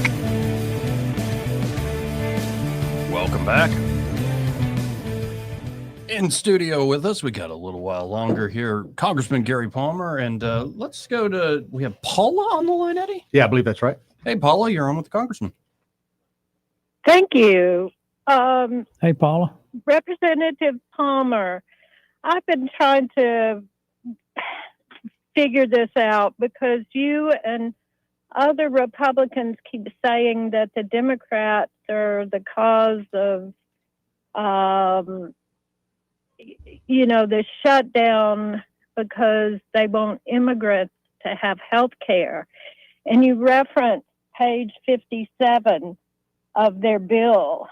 And could you cite what that page says specifically? Because what I'm seeing is it talks about not, canceling the ACA marketplace subsidies that keep the price lower, and also restores access to Medicaid. I don't see anything about immigrants, and immigrants have never gotten health care except for going to emergency rooms. They don't check to see your immigration status or your ability to pay, and everybody gets bills. So I just don't, this seems like a red herring kind of issue to me.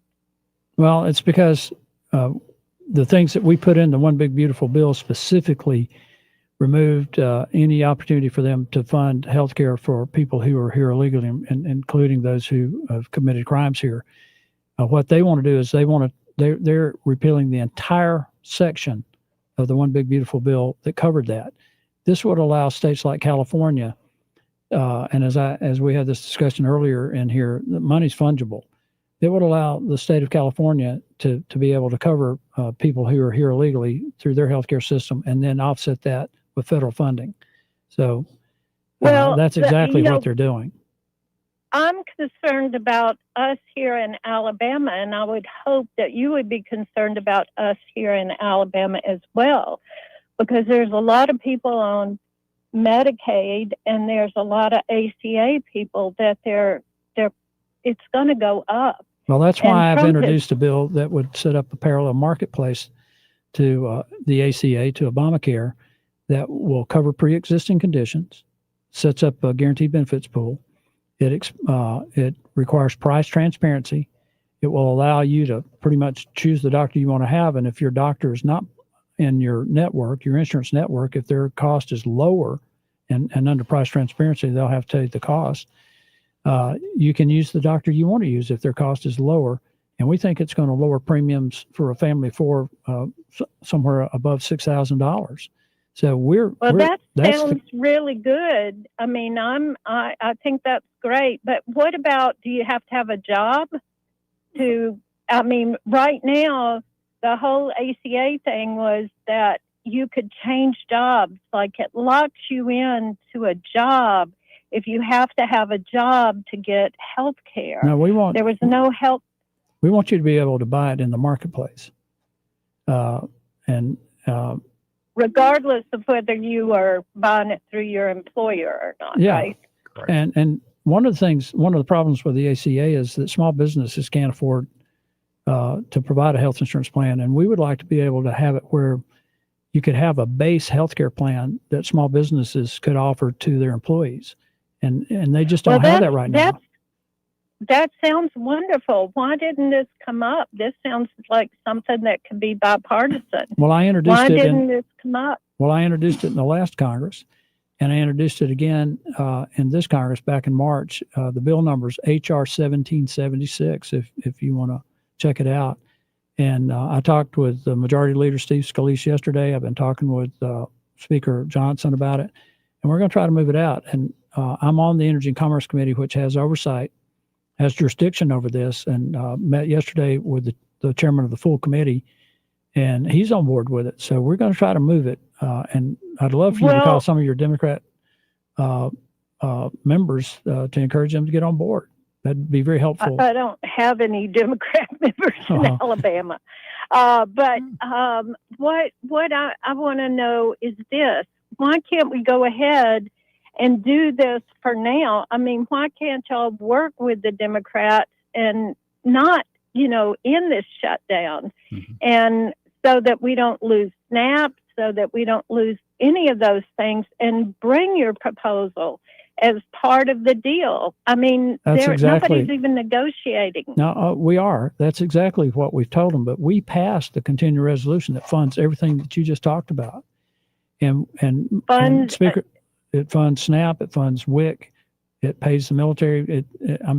It's the same. It's actually the same spending levels that Biden approved, that he signed, that the Democrats voted for a dozen times. This is. We're still we're trying to get into the funding for this next fiscal year, and we've already passed it in the House. It's the Senate where they're doing the filibuster, and we need 7 or 8 Democrats to come over and vote to break the filibuster so that we can get this passed and get everything funded.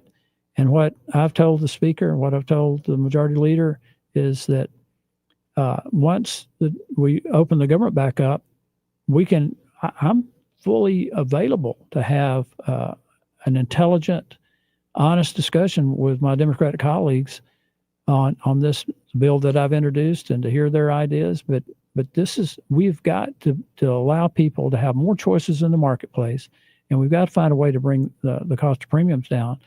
And one other thing that what their proposal did, it totally eliminated that $50 billion that was my idea that to address the crisis in rural health care. It's the Rural Health Transformation Fund.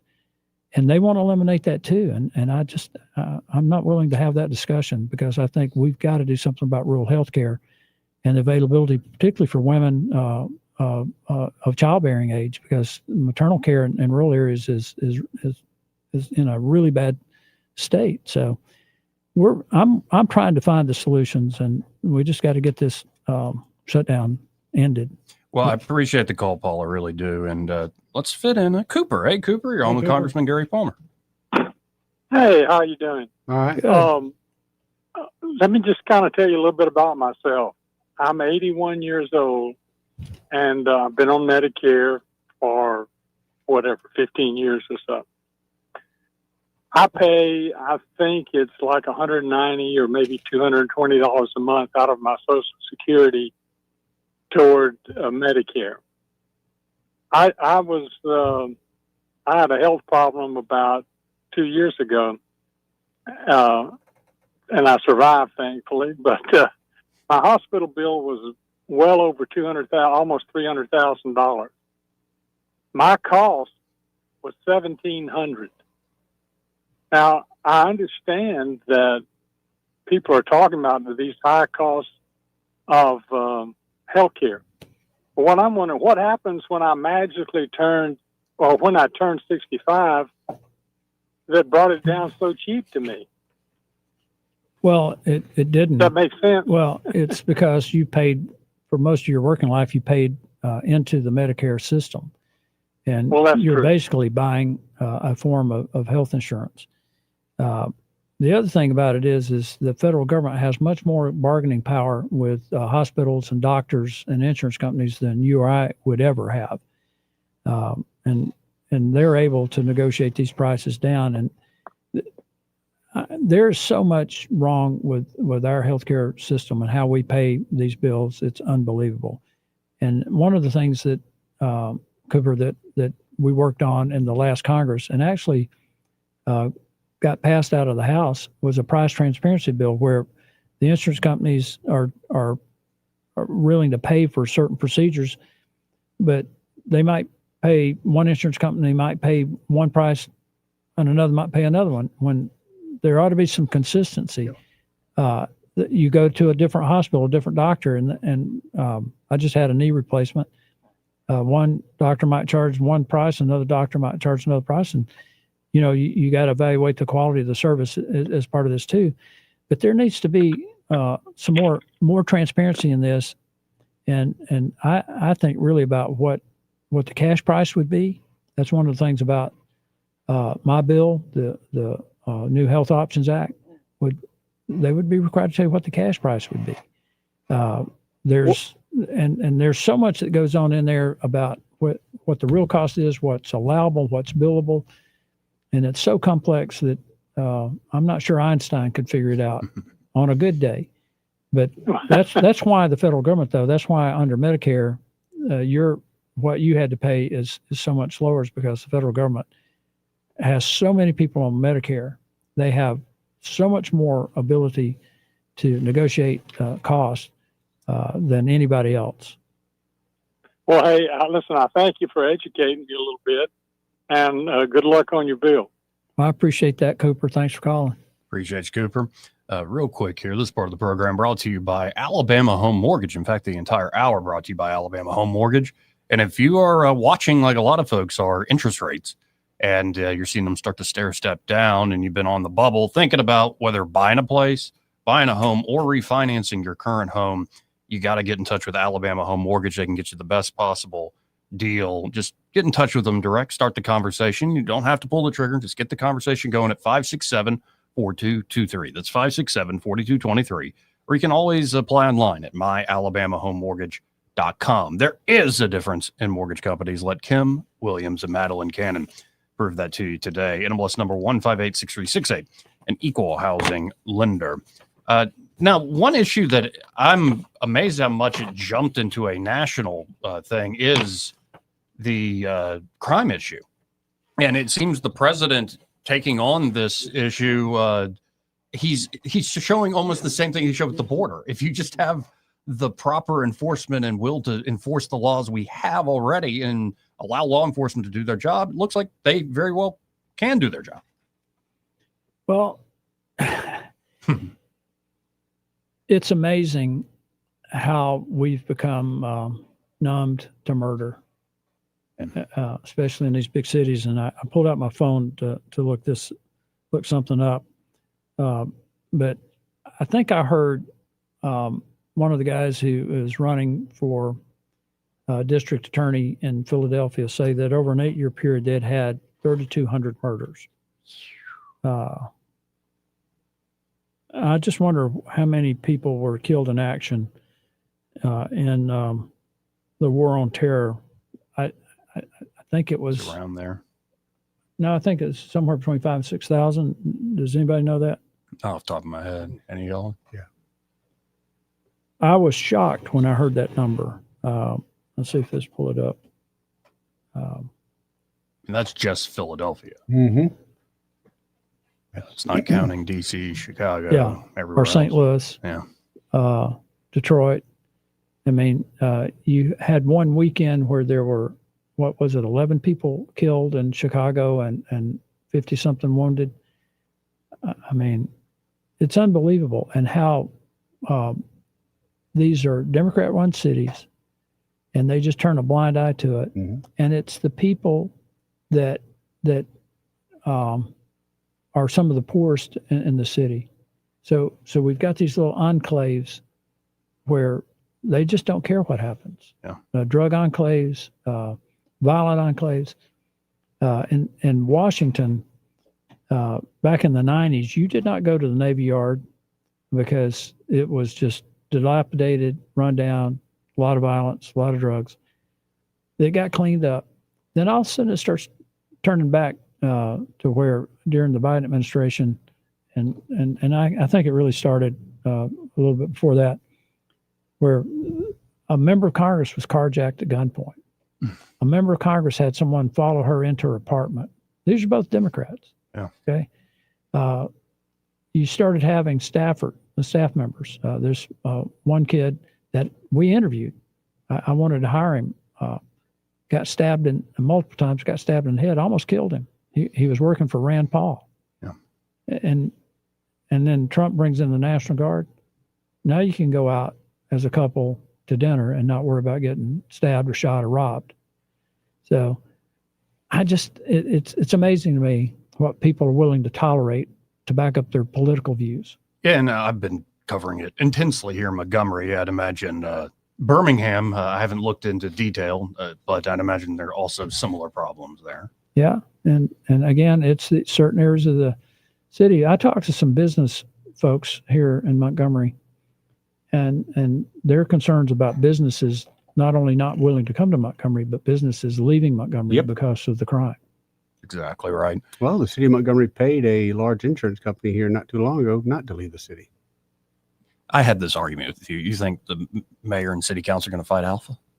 No, but I think if you're going to reward, if I'm the business next door and you pay them guys to stay, where's my money? Or I'll take me and my employees and we'll leave as well. Fair point. Fair point. We're almost out of time here. Let's go to another call here. Connie, you're on with Congressman Gary Palmer. Hi, I'll try to make this quick, and thank you, Congressman, for coming on and doing this. For the lady that called in about, why don't we negotiate? Well, the Republicans have been trying to negotiate. The Democrats are holding us hostage. Basically, this is a continuing resolution, not a budget.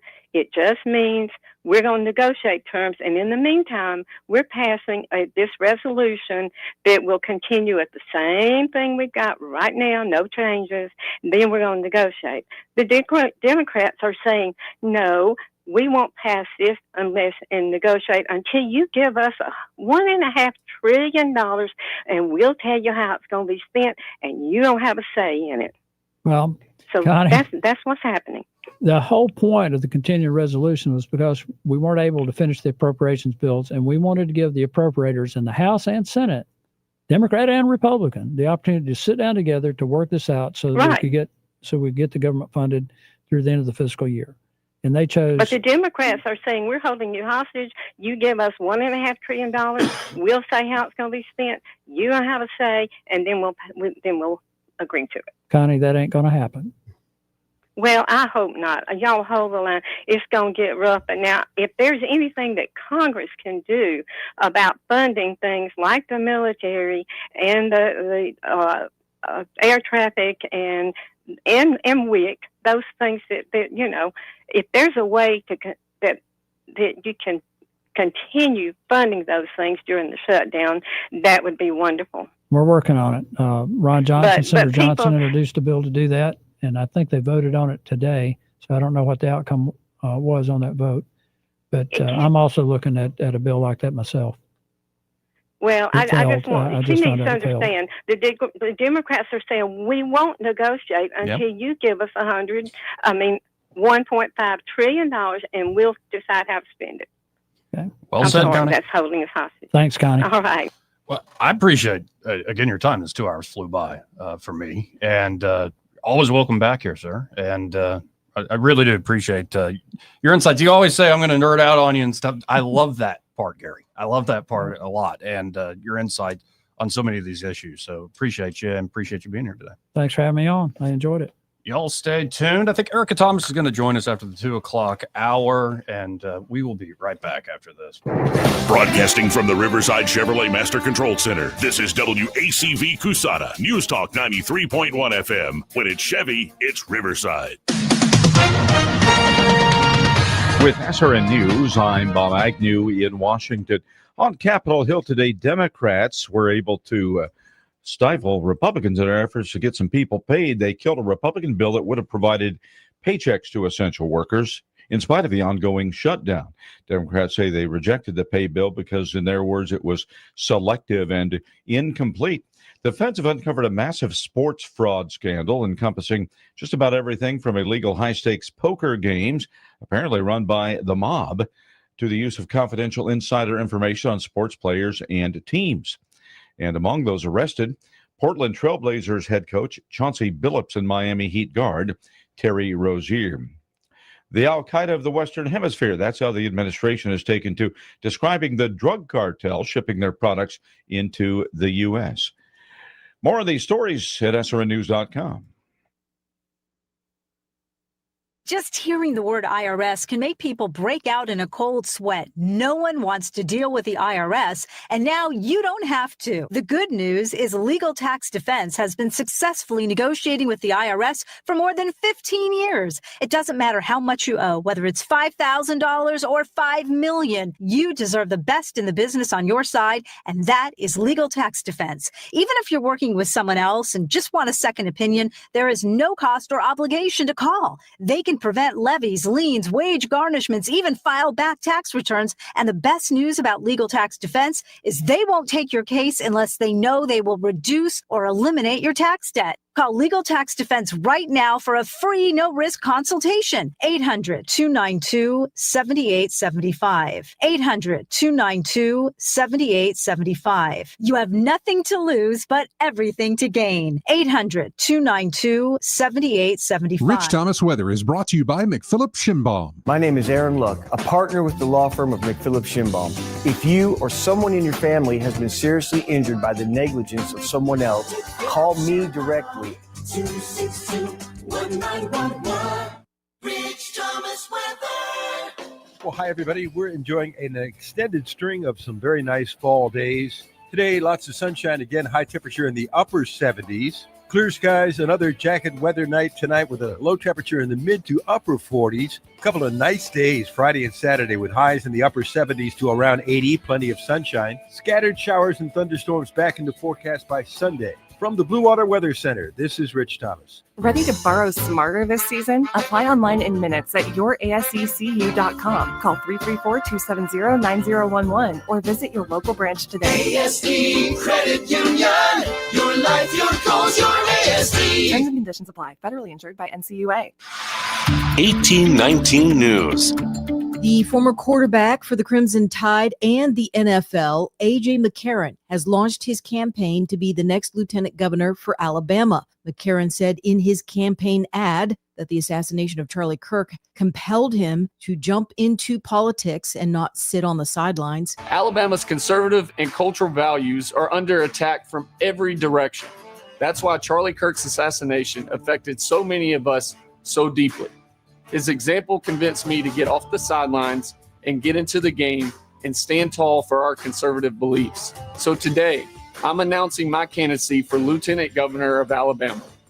McCarron, his wife, and 3 young sons live in Mobile, where McCarron was born and raised. McCarron retired from the NFL in late 2024 after 9 seasons of professional football. I'll be back with more Alabama stories after this. Are you enjoying 1819 News? If so, consider joining 1819 News as a member. As a nonprofit news organization, we depend on the support of Alabamians like you. Memberships start out as little as $5 a month, and you'll get access to exclusive content only offered to our members. You'll be supporting independent journalism done by people who cherish Alabama values. Become a member today by visiting 1819news.com and clicking Become a Member. That's 1819news.com and click Become a Member today. Murder charges have been officially issued against a man who opened fire at a bonfire in Pinson, where a group of high school students were gathered. Stephen Whitehead is charged with murder after 18-year-old Kimber Mills was shot in the head and has since died. Whitehead also faces attempted murder charges for those injured in the shooting. 3 other people have also been hospitalized due to those injuries. Whitehead is currently being held without bond. I'm Andrea Tice. For more news affecting Alabamians, go to 1819news.com. And while you're there, subscribe to the daily newsletter. This hour of news and views is brought to you by our good friends at Cole Plumbing, 279-8919. Cole Plumbing is number 1 in the number 2 business. You don't have to dig a hole. They have proprietary pipelining technology. Ask them about their tankless water heaters. Remember, when you have trouble with your bowl, call on Cole. Hi, I'm Jane Ray, account executive with Blue Water Broadcasting. Why should you advertise with us? Radio is an active medium. It can create immediacy, driving shoppers to a specific store, brand, or to take a specific action. Radio ads engage with the audience in a personal and unique way. Contact me, Jane Ray, by going to bluewaterbroadcasting.com to find out more. Blue Water Broadcasting, local folks helping local business. Want that ride that is fun, affordable, and street legal? Check out ETG Outdoors in Montgomery. They have huge discounts on electric golf carts with many brand new units under 10 grand. New and used inventory, financing available, and they service what they sell. ETG Outdoors even provides lithium battery conversions and free delivery with purchase. Whether it's for the neighborhood, the farm, or just fun, ETG Outdoors, 7006 Vaughn Road, or online at etgoutdoors.com. Cruise smarter, drive electric. ETG Outdoors, your ride to freedom starts here. Big news! Phillips Dunn Animal Hospital has a new name. But don't worry, everything you love is still the same. Now they're Pike Road Animal Hospital, still at 5148 Troy Highway, still the same great team you've trusted for years. Same friendly faces, same expert care, just a new name, and still offering boarding, grooming, and doggy daycare. Pike Road Animal Hospital, formerly Phillips Dunn Animal Hospital. New name, same heart. Compassion you know, care that you trust. The views and opinions of the following program are solely those of the host and other contributors. These do not necessarily represent those of Liberty Acquisitions 825, Blue Water Broadcasting, its management, staff, or any advertisers.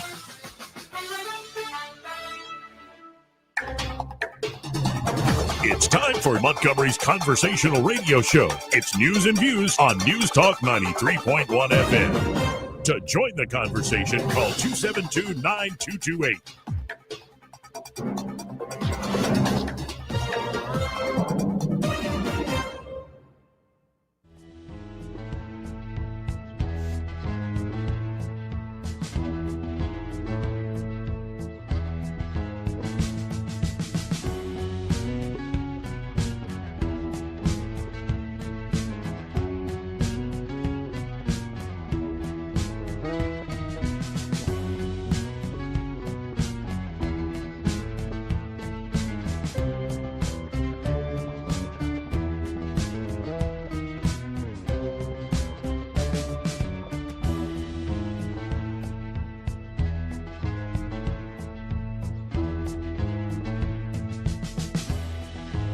Joey Clark. Welcome back. Again, I'm your host, Joey Clark.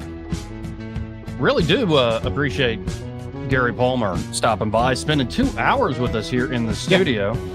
Well, and even if we don't field a lot of phone calls, but I appreciate everybody who did call in. What I really love is being able to sit for an extended period of time and just pick somebody's brain who is an elected representative on a lot of the issues that are top of mind. And honestly, I wish more people were just as generous with their time in elected office. Yeah, I wish we had more opportunities to do that, because talk about learning a lot. I can talk to the dog catcher guy. I think I can get him in here. Yeah? Yeah, I think so. Not And plus, he'll bring a cool dog. You know he will. Do we even have elected dog catchers anymore?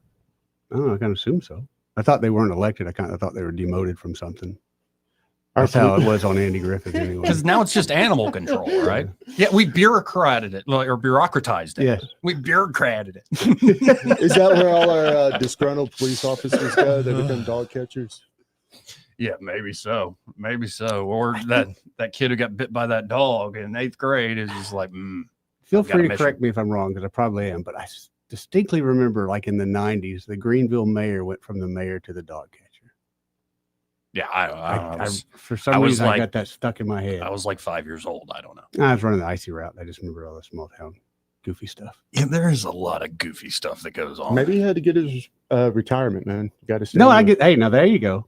If I'm a couple years away from retiring and lose my gig, yeah, I'll be dog catcher for a while. Ride around. Yeah. I don't want that job. No, and practically speaking, I'll walk dogs. Yeah. Like taking care of a dog is one thing, but having to catch a dog, often that isn't behaving. I usually don't want to be catched. We don't do that. We didn't say he was a successful dog catcher. I mean, he was just occupying the role. Okay, that's fair. It's like the show Parks and Rec, the animal control in that show. Exactly. Yeah. Exactly. It's all coming back. Goodness gracious. 272-9228. If you want to get on the conversation, let's go to Papa V. Hey, Papa V. Hey, Papa V. Hey, how y'all doing today? Boy, what a great interview. Yeah, he's great. He's good. Yeah. Hearing stuff straight from the horse's mouth, so to speak, can kind of dispel a lot of, misunderstandings and things that maybe are not generally known by the public. So that was great. And hearing ideas. Like it wasn't just the 5-10 minute hit. Let's get the talking points across. It was, you could ask that man a question. Yeah. And especially the issues he's on top of and studying well, he will give you deep answers. He'll go as deep as you want. Just like you were sitting around the dining room table with,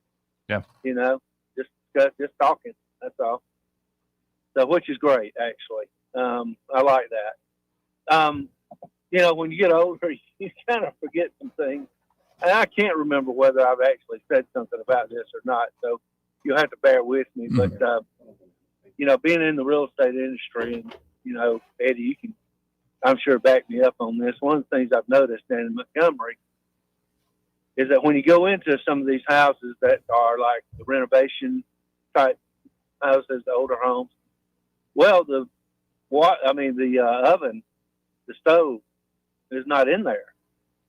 When you're looking at the houses, and not until you close on that house will it be put in there. Why is that? And they're worried about getting stolen. In fact, that's, what came out of the few discussions I've had with some real estate agents down there. They, if you put them in there before they're closed, they get stolen. Yep. And so, first thing I'm wondering about is, what are they doing with these stoves, these ovens? What are they like gathering them together in a warehouse and shipping them out of town? Are they reselling them? Yeah, you just put them on Marketplace. Where else? Look at Marketplace. And I always go back to, remember that big raid they did in the rural area near here where it was like the place where everything was being fenced? Yep. Yeah, like all those, everything motorcycles, tractors, what catalytic converter, all that stuff being stolen. It's like, you just go sell it to them and they deal with it later. Wow. And see, I just, things like that just go on and on and on, and nothing has ever been done about it. It just, I didn't really see it so much as up until the last, 83 years, maybe 4. I don't know. You can tell me when did you start seeing it, Eddie? Last 3 years, 4 before that? Maybe? Probably last 3 years for sure. The first time it happened to him about 4 years ago. But the most frustrating part was there's an HOA. They had cameras, but they would not turn the footage over to us. They said the Montgomery Police Department had to request it. So I called the Montgomery Police Department, and they told me they had no interest in investigating that. Right. There's nothing we can do. There's nothing. Yep. So henceforth, I'm one of those people that I don't put no appliances until day of closing. You'll see me bring them over. That's right. Yep. That's right. And so, I'm not saying, I'm not doing anything more than just stating the obvious, okay? When I say, it looks to me like the blue dot city mayors and, leaders, they coddle criminals. They coddle crime. They coddle, they have no interest in really doing much of anything about it. And so, the natural next thought that you might have is, well, what is it that is in it for them? Why are these Democrat leaders allowing this? I mean, is there some kind of kickback scheme? I don't know what's going on, but surely it ain't, because they're happy to do it. I don't, you tell me, is it because their voter base? This is their voter base. They don't want to, really prosecute their voter base. I mean, you take it to a national level. Look at what Trump did. Look what Trump did with the drugs that were coming in over there from those fast boats. Are they coming? Are they still on the way? They can't find anybody that wants to drive them anymore. Well, the same thing could have been done a long time ago. But so these boats coming over with supposedly millions of dollars worth of cocaine and drugs, was somebody getting paid over here? Yes. Somehow? Of course. Yes. Isn't that just like the obvious? Yes. Yeah. Yes. Yeah. That's why that's why nothing was being done, and nothing was being done by the people that could do it. Well, I'll put it this way, Papa B, and I got to run here in a second. I got to bring on Erica Thomas. Think of like classic battles, like ancient battles where it's a siege of a city. Most of the time, unless you came up with the cannonball, most of the time, how would the siege be broken? Somebody from the inside opens the gates as a traitor. Okay. All right. Yeah. And that's a pretty good analogy. So that's what's happening. Yep. There's an alliance, in other words. Now, maybe it's covert, and well, it has to be. It is covert. And there are different levels of this. There are folks who I think are nefarious and know exactly what they're doing. And then you get a lot of folks working in sort of the humanitarian stuff who are these bleeding hearts, and they just want to help the people, right? But they're kind of useful idiots in the situation. But anyway, all right, guys. Well, listen, thanks a lot for letting me chime in. Appreciate it, Papa B. Take it easy, Papa B. Let's go to Erica Thomas. 2 hours later than we normally talk. But Erica, how you doing? I'm doing good, Joey. How are you doing? I'm doing all right. Now, I think you were allowed to write my favorite headline I've ever seen at 1819news.com. I brought it with Jeff Poor yesterday, but it's worth bringing up again today. Here's the headline from the 20th of October, 2025, folks. Fairhope No King's penis protester identified. And it has a picture of somebody in an inflatable penis outfit being arrested. I don't know how you put cuffs on somebody wearing that, but my God, what's going on in Fairhope? Yeah, this is the latest from Fairhope, which I'm actually on my way to Fairhope right now. There's just so much news coming out of there this week. But this was last Saturday during that No Kings protest, and the protester was standing out in this costume where children were around, which, as we know, these people do not care about putting these items in front of children because that's what they're doing in libraries with children in children's sections. But yeah, this lady, 61 years old, was out protesting. They asked her, can you please not wear that thing? She refused and allegedly resisted arrest, and that's why she was taken into custody. She was charged with resisting arrest and disorderly conduct. An interesting part about this from my perspective is, I've tried to get the woman's mugshot. And the first thing police told me was, well, we don't really we don't release mugshots from the Fairhope City Jail. And I said, why is that? And I was told that they have to protect people who might apply for youthful offender status. My response was, this lady's 61 years old. There's nothing useful going on. And so I'm still in the process of trying to get that. Now they're telling me they don't release mugshots for misdemeanor charges. That could very well be a Fairhope policy, but I'm asking for clarification on that in a specific policy, because in these situations, this is a public record. That mugshot's a public record. We see mugshots a lot of times because people deserve to know who is in their community accused of doing things. And I do want to say she's accused, even though it's on video of her going down in the wee-wee outfit. She's only accused. She has not been convicted of anything. This is simply a misdemeanor charge. Nothing, too. Well, I'll tell you what, I don't know if I could do your job in a serious way, because if they told me we don't release mugshots for misdemeanors, I would have asked as an immediate follow-up, what about misdemeanor? Charges. Like, come on. Like, let us know. We want to see the old bat. We deserve to see who this is. The political climate is extremely volatile right now.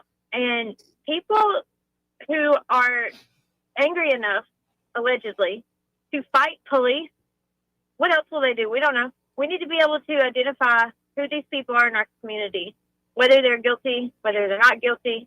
I have to keep saying that because, she truly hasn't been convicted of anything, and she has rights. Of course. But we also, as a public, have a right to know who this is.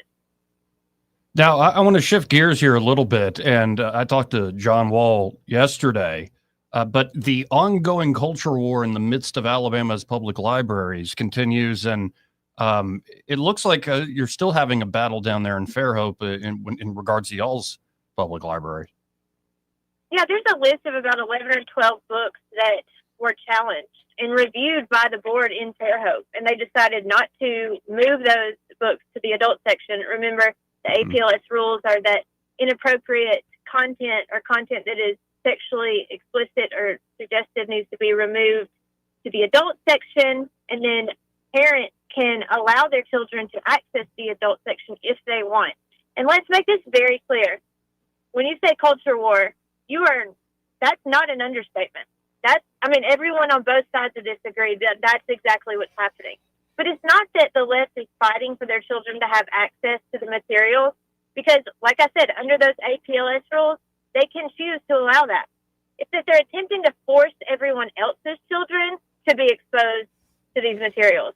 And we're talking about materials that explain how to masturbate, how to get online and look at pornography for, teenagers, how to use items, toys, that sort of thing, how to engage in sexual activity with other people, with multiple other people. I've seen it all for myself. I'm not making this up. There are photos of it on 1819news.com.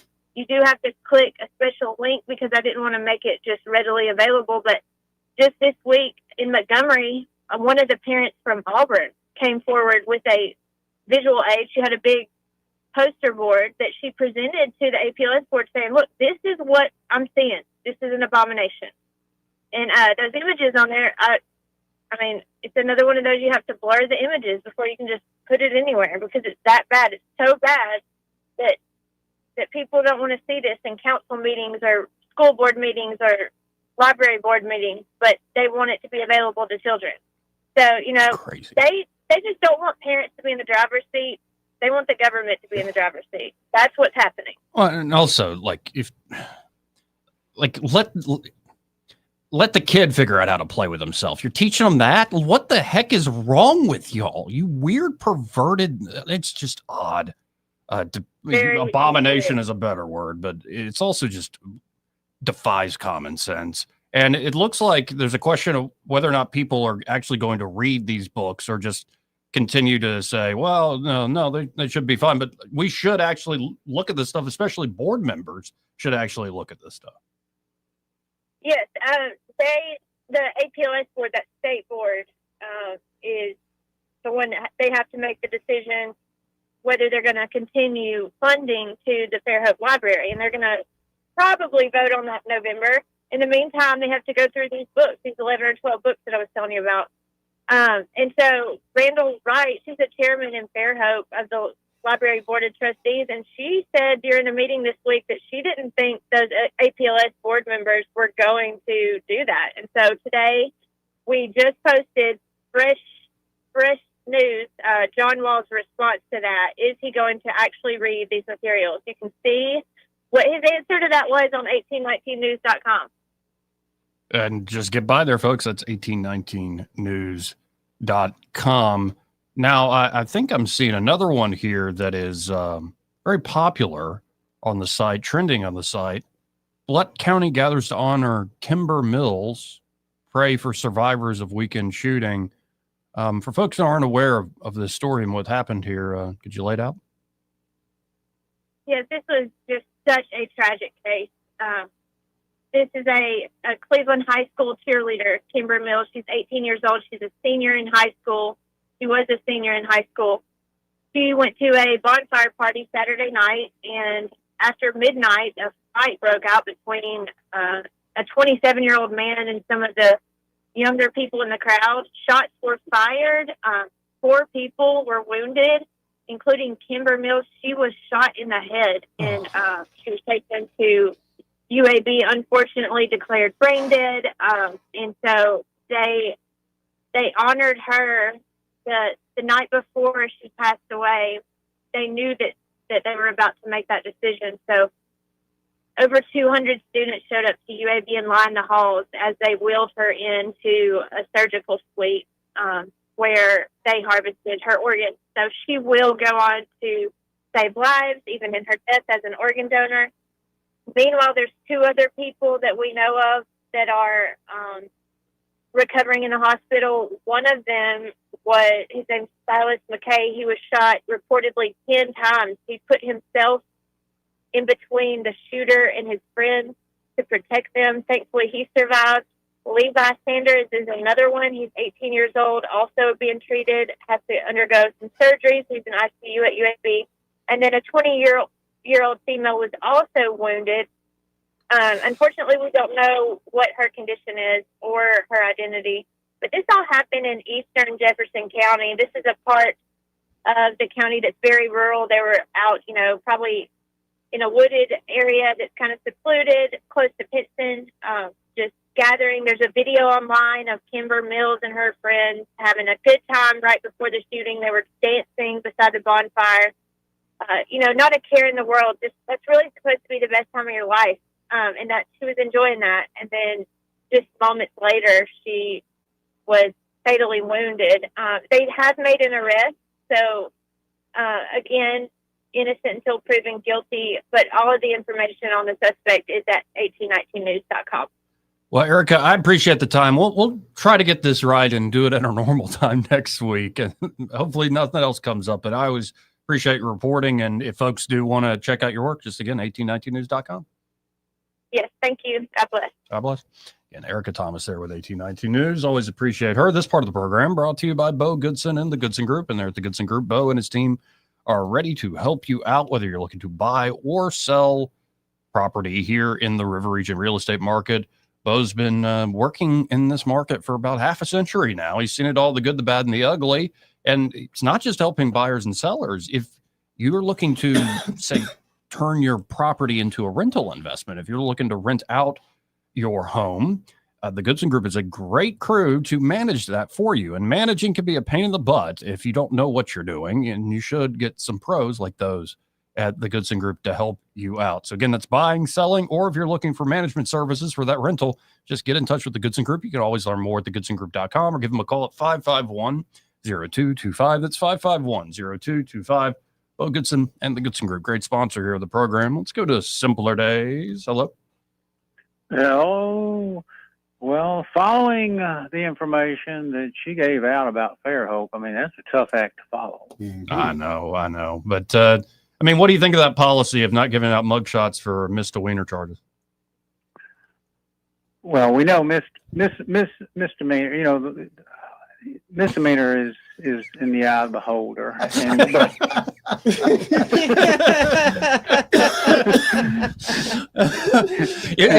Is this a legal officer? Well, it depends on how big it is. Well played, sir. Well played. And what's the old saying about the less sex you get, the meaner you get? That's a misdemeanor, So, anyway, I guarantee you this, Joey and Eddie, if a man or a woman with a mega hat on would have deflated Mrs. Penis with a air pistol, that mug shot would be all over the United States. Yes, it would be. I guarantee you that. And the Civil Liberties Union and everybody else would demand the photo, and they would release it. They would probably put out an address as well. Exactly. So that's that. But Eddie, you know, you brought me tears to my eyes when you said that you called down to the police department and they told you there wasn't anything they could do. Mm-hmm. I stood before roll call after roll call, year after year, and I always told new recruits right out of the academy, do not tell the citizens of Montgomery there's nothing you can do. Tell them you will work on it, you will pass it on, and you will try to solve their crime. But do not tell them there's nothing you can do. That is the weakest thing. It's the saddest thing. But it's part of what Mayor Reed has completed. He completed the mission as he stood there that night when he got elected and said he wanted to do away with old Montgomery. Yep. Well, that was including the old Montgomery Police Department. And he went about the business of dismantling it, taking it apart, and killing the morale. He didn't defund it, he depoliced. And it will never, ever recover the morale that it once had. You know, and there's a saying, I think it's in Proverbs, and it says, the righteous are bold as a lion. And the Montgomery Police Department used to be bold as a lion. But he's taken that away from them, and he's gotten exactly what he wanted. And he's a socialist. You know, Norman Rockwell used to paint those paintings back in the day. And there's one of children frolicking out in a schoolyard, and there are others, and they've got this happy face. Well, you can draw a parallel to the people that are leading Montgomery with that happy face. Y'all have a good day, gentlemen. Appreciate simpler days. Yeah, it's shame, man. It was discouraging. Like with me, I just, okay, that's last time I called the cops. I guess I am the cops from now on. You know, that's kind of the message you take. And what was so frustrating is we had, in that particular case, we had witnesses who could describe the vehicle. We knew there were cameras coming in and out of the neighborhood. We knew how to find the vehicle on the camera to have the license plate. Case solved. And I'm sorry, and it might be polarizing. I don't care. Let's just say I'm fatigued. The problem, you can bring up stats, you can bring up money, you can bring up all force levels, you can bring up all this stuff. No, I think at the end of the day, the heart of the matter is failed leadership. The leader is not building the proper relationships to actually make the city and area at large hum. I don't know why exactly. Maybe he could tell me a whole story about why there's bad blood there and he wasn't the one who started or whatever. I don't care at this point. A leader needs to lead. That means actually burying the hatchet behind the scenes, not in front of cameras, and figuring this out. But right now there's a chasm and no conversation, no love at all, no even cooperation in so many ways. For all the talk of partnership, I don't see it because I don't see leadership. And you can't put that in numbers, but if you just pay attention, go ask your friends, go ask people around town. That's the problem. Happy to see the current leader change his stripes, turn over a new leaf, actually reach out, improve it. If not, he deserves all the competition that he's going to get in this upcoming year. Anyway, 272-9228 if you want to get in on the conversation. Normally, we would call, like last hour, James Gowdy there at Sons Chrysler Dodge Jeep Ram. But James and his lovely wife just brought a newborn into this world. Oh, that's awesome. And so congratulations. That's really, really awesome. So, of course, he's got the day off here. And well, he did so much. He needs a day off. But the Sons Chrysler Dodge Jeep Ram, they still have their Drive into Fall sales event going on all month long. Here are some of the deals. You got a 2025 Ram 1500. Was it Laramie Crew Cab? 4x4, $16,000 off. And that's $16,000 off and get 3.9% for 72 months. That's good interest rate. That's good interest rate. Heck of, I just had to go car shopping with my brother How up in was that, Nashville. Joey? Yeah. He wouldn't get 3.9. Exactly. And he's got good credit. That's a heck of a deal. They also have the 2025 Jeep Grand Cherokee lease as low as $359 a month. Ooh, that's nice. 2025 Jeep Compass is low as $23,995. Actually, that's pretty great right there. And no payments until December of 2025. You got to see the dealer for details. Oh, Also, wow. lease a 2026 Ram 1500 Bighorn Crew Cab 4x4 for only $399. Dude, that's a heck of a deal. Actually, that That is a good deal. And so, folks, if you're looking for these deals, it's ongoing there on the boulevard. Just stop by the Eastern Bypass, or you can always check them out online at Sons CDJR. That's Chrysler Dodge Jeep Ram, SonsCDJR.com. And when you stop by Sons CDJR of Montgomery, be sure to tell them that you heard about him here from that Joey fella on the radio. We got to hit this quick break. We'll be right back. Want to carry News Talk in your pocket? Download the News Talk 93.1 app from the App Store. Available on iPhone and Android. Never miss a moment. Download now. Hi, this is Bo Goodson from the Goodson Group with your Real Estate Minute. What is a smart way to buy a house in today's market? Now is a good time to buy since we now have a more balanced market than we've had in years. Here are the steps. First step, get pre-qualified with an experienced local lender. It costs you nothing to find out firsthand whether you can qualify for a home and how much that home loan will cost. Second step, hire a local realtor with lots of experience that can guide you, advise you, and be your advocate. We call those buyer agents. Third step, decide what your wants and needs have to be. Bedrooms, baths, floor plan, location, and skill zones. Fourth, ask your realtor to line up homes that fit your price category and your location needs. Fifth, start actually looking inside these homes and see what is available and the cost of each property. For all of this information and step-by-step approach, call Bo Goodson from the Goodson Group at 221-2883 or 551-0225. What's your biggest investment? More than likely, it's your home. So treat it that way when you hire a painting contractor. At PBS Painting, there are no gimmicks, no $99 specials. Just quality painting and someone who treats your home with the same respect that you do. At PBS Painting, we have been painting for years and look forward to many more years to come. With PBS Painting, the job gets prepped properly, whether it's cleaning, scraping, or priming. We always use quality products, which is a must for a quality paint job.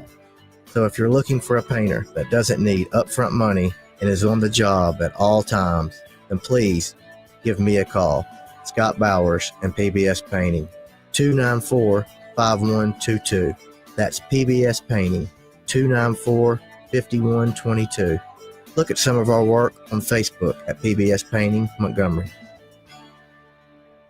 This is David Ernest from the Health and Wealth Show, and if you can hear this, we want to come see you. You heard right! David Ernest and the crew from the Health and Wealth Show want to come to your town just to say hello. All you have to do is let them know who you are and where you are. It's as simple as that. It can't be that simple. Oh, yes, it is. What do we have to do? Write your name on the back of a $20 bill. Then, sorry, that's the wrong offer. If you would like David Ernest and the crew from the Health and Wealth Show to come visit you, call toll-free 833-596-7233. That's 833-596-SAFE. Tell us your name. Tell us where you are. Tell us your phone number. And maybe we'll come see you. If that method is not to your liking, get on Facebook. Go to Ernest Financial, Montgomery, Alabama. Click on the page. Then click on the pinned post at the top, and there's all the information you need. David Ernest wants to come see you. Brought to you by Ernest Financial, LLC, serving the community for over 40 years.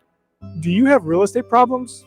Whether you're facing foreclosure, inherited a property, or have costly repairs, we understand. At Rapid Fire Home Buyers, we're here to help. Any condition, any situation, we'll give you an honest cash offer for your home so you can move forward. Because when real estate problems cause you uncertainty, you deserve a solution you can trust. Any condition, any situation, we're here to help. Give Rapid Fire Home Buyers a call today at 334-675-1000. That's 334-675-1000. This hour of News and Views is brought to you by our good friends at Cole Plumbing, 279-8919. Cole Plumbing is number one in the number two business. You don't have to dig a hole. They have proprietary pipelining technology. Ask them about their tankless water heaters. Remember, when you have trouble with your bowl, call on Cole.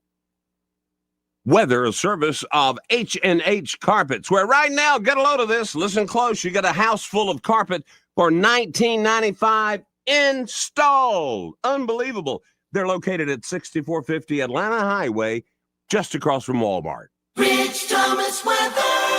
Well, hi, everybody. We are enjoying some great October fall days and nights, really. Mostly clear skies tonight, overnight low temperature in the mid to upper 40s.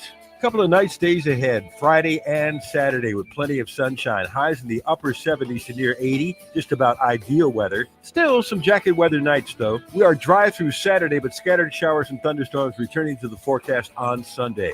From the Blue Water Weather Center, this is Rich Thomas. Whether you're buying a home or auto or consolidating debt, CB&S Bank's personal loans get you where you need to go. Go to cbsbank.com to find a location near you or apply online today. All loans subject to credit approval, member FDIC, and equal housing lender. We get Montgomery talking 24 hours a day. The River Region's most trusted voice. News Talk 93.1 FM WACV.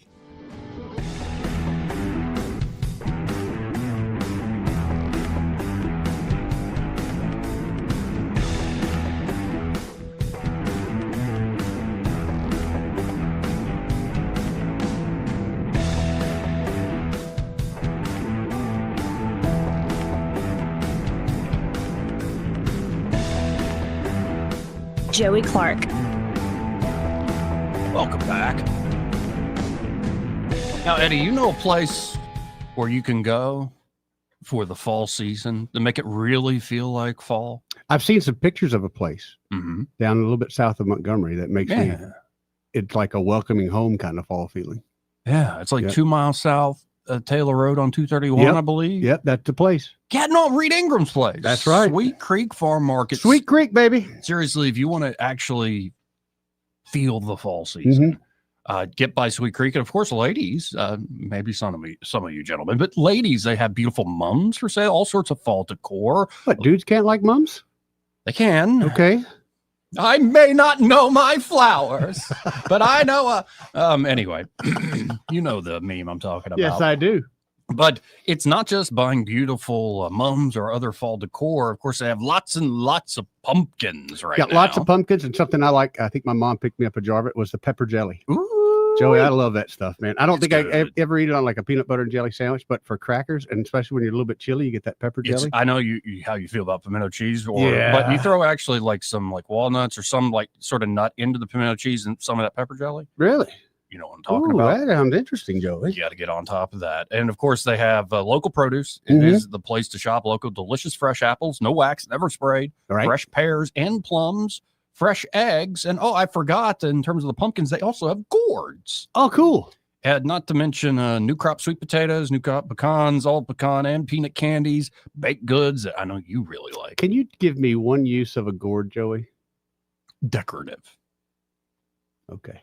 We'll go with that. Is a squash a gourd? Yeah, essentially, yeah. Yes. But you can also hollow Roasted them out. squash and ain't bad. You hollow them out and make bird's nest out of them. You can do that Yeah. as well. Anyway, you get the point. Sweet Creek is not only just a great spot to take the family on a Saturday or Sunday, but it's also a great place to get that local shopping done. And be sure to find Reed Ingram. He's Yeah. the man behind the place.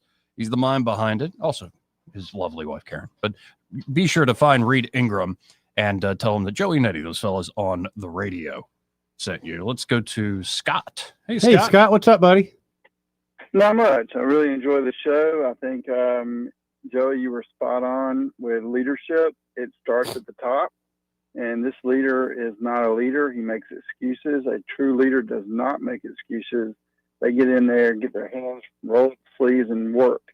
And I grew up in Montgomery in the 80s, and there were motorcycle cops everywhere, Yep. and they would ticket people. I got ticketed Yep. 2 times, and I was fearful, like, oh, I'm not going to speed. And now I can't find a motorcycle cop and all these speeders. I'm like, well, won't you add motorcycle cops, find these people, and use that money for the city budget? I mean, and you help alleviate speeding and all these speed demons out there and everything else. But that's just one simple thing outside looking in that he could do, that he doesn't support the cops, and he doesn't do it. I mean, they used to have street sweepers, and they used to really try to beautify.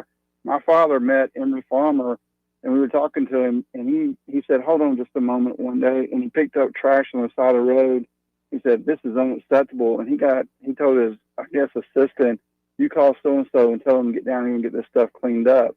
That's just the hands-on mayor he was. But that's gone. And that's what we're resulting. When we got ready to do our business, open our business, I looked at different locations in Montgomery. I looked at other places, and I chose Pike Road.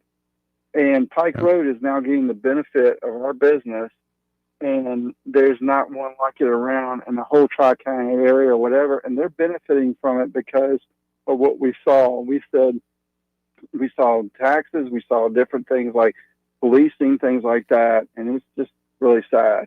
So that's all I got my comments, and I just want to say you were spot on with the leadership. That's where it starts. Well, I appreciate you, man. Thanks, Scott. Thank you. Yeah, and you know, you've listened to me over the years. When they rename high schools, I was unbothered because I'm like, you're the majority. You can rename them. People moved. You want to rename roads? Even pick the fight with the state, have somebody pay the fine or whatever. I'm unbothered. But beyond the symbolic stuff, because that's all they got. You're dropping the ball. Because it's all they have. There's nothing solid behind it except for look at this image that I'm portraying. Right. Don't look behind the curtain at all my failures. Just look at this image. And this one in particular isn't on the city, but the public schools continue to suck. Good Lord. Yeah. And maybe it's not for lack of trying for certain folks. God love you folks in the system who are trying, but something's rotten in Montgomery County in our public school system. It's a strange moment where me and Stephen Reed, even though we probably don't like each other that much, they could probably shake hands and agree on that. Yeah, but I would think you guys would have different plans on maybe fixing. Oh, I'm positive. Yeah. No, I would lean more into dynamic market solutions. We need more hugs.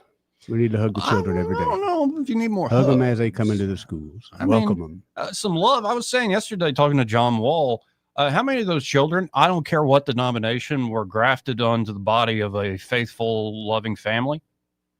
And I mean that in terms of blood, but also in terms of, say, your church. Mm-hmm. Now, stuff happens. Stuff does happen. Somebody can be raised right and they still go the wrong way. It happens. It does happen. Sadly enough, it does. But I'm willing to bet that most of the, especially young folks causing issues, they never got that opportunity. Run your numbers, man. And I guarantee that not everyone that came out of, I know many of them that came out of the hood that are huge success stories. Yes. But I know, I hate to say it, but I know several that came out of more polished positions in life and things was laid out in front of them and they screwed it up. And given the number of teenagers, including young teenagers that are involved in this stuff, I'm tired of just focusing on juvenile solutions. I think there is something you can do. There are solutions out there. But when are we going to go after the adults that are running these kids? Because I'm sorry, these kids are not just doing it on their own. Nope. They're not. And I don't know necessarily where to begin. I'd imagine it's just good old detective and police work and knowing who's actually causing the problem, holding them accountable. Well, Joey, you saw, and I'm sorry to bring it up so late, but you saw where one of the shooters that was arrested was already out. Yep. So how can you tell me you give a damn about the city when that's what happens? And I can't put that us on Reed, but we as citizens need to demand, if it's the judges, let's go talk to these judges. Yep. But are you kidding me? He was out after this was a national tragedy and we pretended, oh, poor us, Alabama. Hey, we're going to let him out in a couple hours. That just shows me how serious you are. It's nonsense. And I know the governor's been very outspoken of this, so is the attorney general. But I even, and by the way, my critique of leadership does go to the top of the state as well. I'm tired of that. I might have more ideological agreements with Kay, but generally speaking, that office, at best, you're mediocre, guys. At best. And that's being very nice. It's not personal. I'm sure you're folksy and wonderful and all you folks, whatever. It's more like, man, this talk about managing things instead of actually having a vision for things. That's what you say when you don't have a plan. Instead of saying this is what we're going to do, what we're going to manage it. What are you managing? I don't think you could manage a McDonald's drive-through. Well, I'm trying to think, I have to give credit. The Choose Act was a good thing. The Literacy and Numeracy Act, as crazy as it is to be necessary to have it, good things. I'll say that I don't know how good it is, but one part of her legacy, Governor Ivy's legacy, will be that big old prison in Elmore County. Can you imagine if in perpetuity they just put up a big screen where you enter and it's just Governor Kay Ivey recorded for all time and do the crime, pay the time, sugar. I think what a fitting reward for her to be. Let's name a prison after her. Welcome to the Kay Ivey Correctional Facility. I think that'd be great. As soon as you get in, that's part of your orientation. However, half the people that pass that damn bill ought to be the ones walking up in there. Yeah, well, don't get you don't get stuck I know. on your populist streak over there. I know. You crazy radical. Anyway, 27292. They don't appreciate being assumed crooks. It's not assumed. It's most of the time proved. 2729228. Assumption is long since This left is the part of the building. program brought to you by Dillon Rings. And again, there at Dillon Rings, Josh and Leslie Wright are ready to help you as a full-service jewelry shop. Do not forget about their Ladies' Night Out, November the 6th. Night. And the feelings Oh, I can't wait for that. That is so fun. It kind of kicks off the holiday season for us. Yeah, it's kind of a thing we do. Yeah, we show up at least stay for a while, Yeah. Just to see folks flowing in. And We try to sell the stuff, smiling and faces. Josh tells us just to stand over there and look Yeah, pretty, we boys. just Stand there and look pretty. Right. Yeah. And we should have, one thing you and I have failed to do is we don't take enough photos. No, we don't. We're And that's having more a good my time. fault, but we could see the different sizes of Joey and Eddie over the years. It's like you're a balloon going back and forth like a bladder. Like, what is this? Anyway, y'all get by Dillon Rings. They can help you out with a great inventory, custom design work by Josh. Man's a true artist, really great. Incredible artist. And then, of course, they can do repair work, spa treatments. So Yes. that jewelry shines and shimmers like it's brand new again, that you love and wear all the time. It's a little old looking. And they can freshen it up I for got a you. gross story about that. A friend of Yeah. mine has a bracelet. She said she quit wearing it because it smells. Ew. And I was like, well, what do you do? She's like, I don't know. I was like, I think that's when you take it for the spa bath. So Is I it think metal? Yeah, I think Josh is going to get a handful of jewelry dropped off that needs a bath. Girl, why is your wrist green? That's what I was thinking. Why? How's it smell? What kind of stuff are you doing? But whatever. By the way, I wish I had talked that way to Congressman Palmer. Girl, why are the Democrats so crazy? Another thought would be, Joey, for ladies' night, something Yeah. we've never done before. Why don't we bring some ladies? Y'all get by Dillon Rings. That's 119 Brown Springs Road. You can also, of course, always look them up on Facebook, Instagram. Just search Dillon Rings. That's DYLAN Rings. And be sure to tell them that Joey had said, girl. We'll be right back. He may not know whether he's coming or going, but whether you're going to work or coming home, Greg Budell is there. Mornings 6 till 9 and afternoons 3 till 6. Only on News Talk 93.1 FM WACV. Hannah, did we just really open up our own real estate brokerage? We sure did. Hannah and Eddie Realty Group is officially here. So this isn't just another name in real estate? Nope, it's still us, the same hardworking individuals. It's just us leveling up to give our clients the best service possible. More experience, more energy, and more results. Exactly, because at the end of the day, who you have on your sign matters. So give me, Hannah Grantham, a call at 334-368-6358. Or Eddie Bader at 334-322-0662. For too long, Alabama's statewide news companies have shamed us for our conservative Christian values. Alabama deserves a news company that cherishes our culture, a company that isn't bought and paid for by the powers that be. 1819 News is that company. Run by Alabamians for Alabamians, 1819 News celebrates what is good and beautiful about our state while exposing those who work against our values in secret. Just go to 1819news.com to learn more. Subscribe to our newsletter. That's 1819news.com. Hey guys, this is Todd Clark with River Region Contracting, your premier roofing contractor in Central Alabama. So remember the name, River Region Contracting, for all your roofing needs. We're not affiliated with any other roofing company in the River Region. We've been in the roofing business since 2005. We don't have to buy our leads, and we don't have to knock on doors when the storms come around. We have thousands of satisfied customers throughout Central Alabama. So call us at 334-356-8635. That's 334-356-8635. Hey, can you blow up some balloons for Jack's party? I can't. I'm so congested. You need Sinex Severe from Vicks. Sinex Severe Nasal Spray. Yeah, just Sinex. Breathe.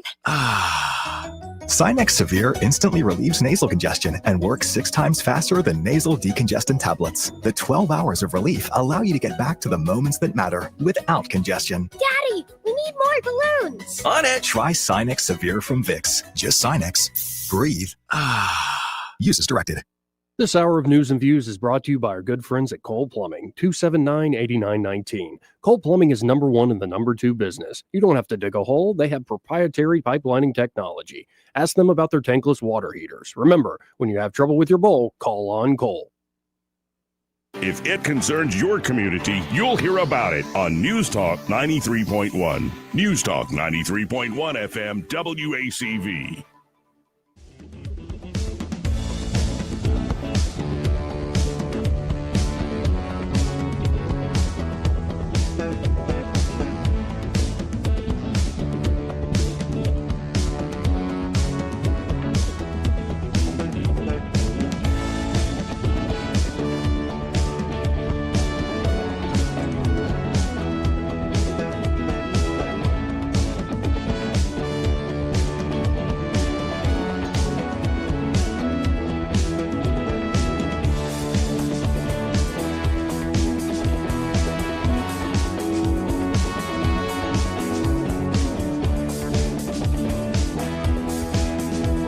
Joey Clark.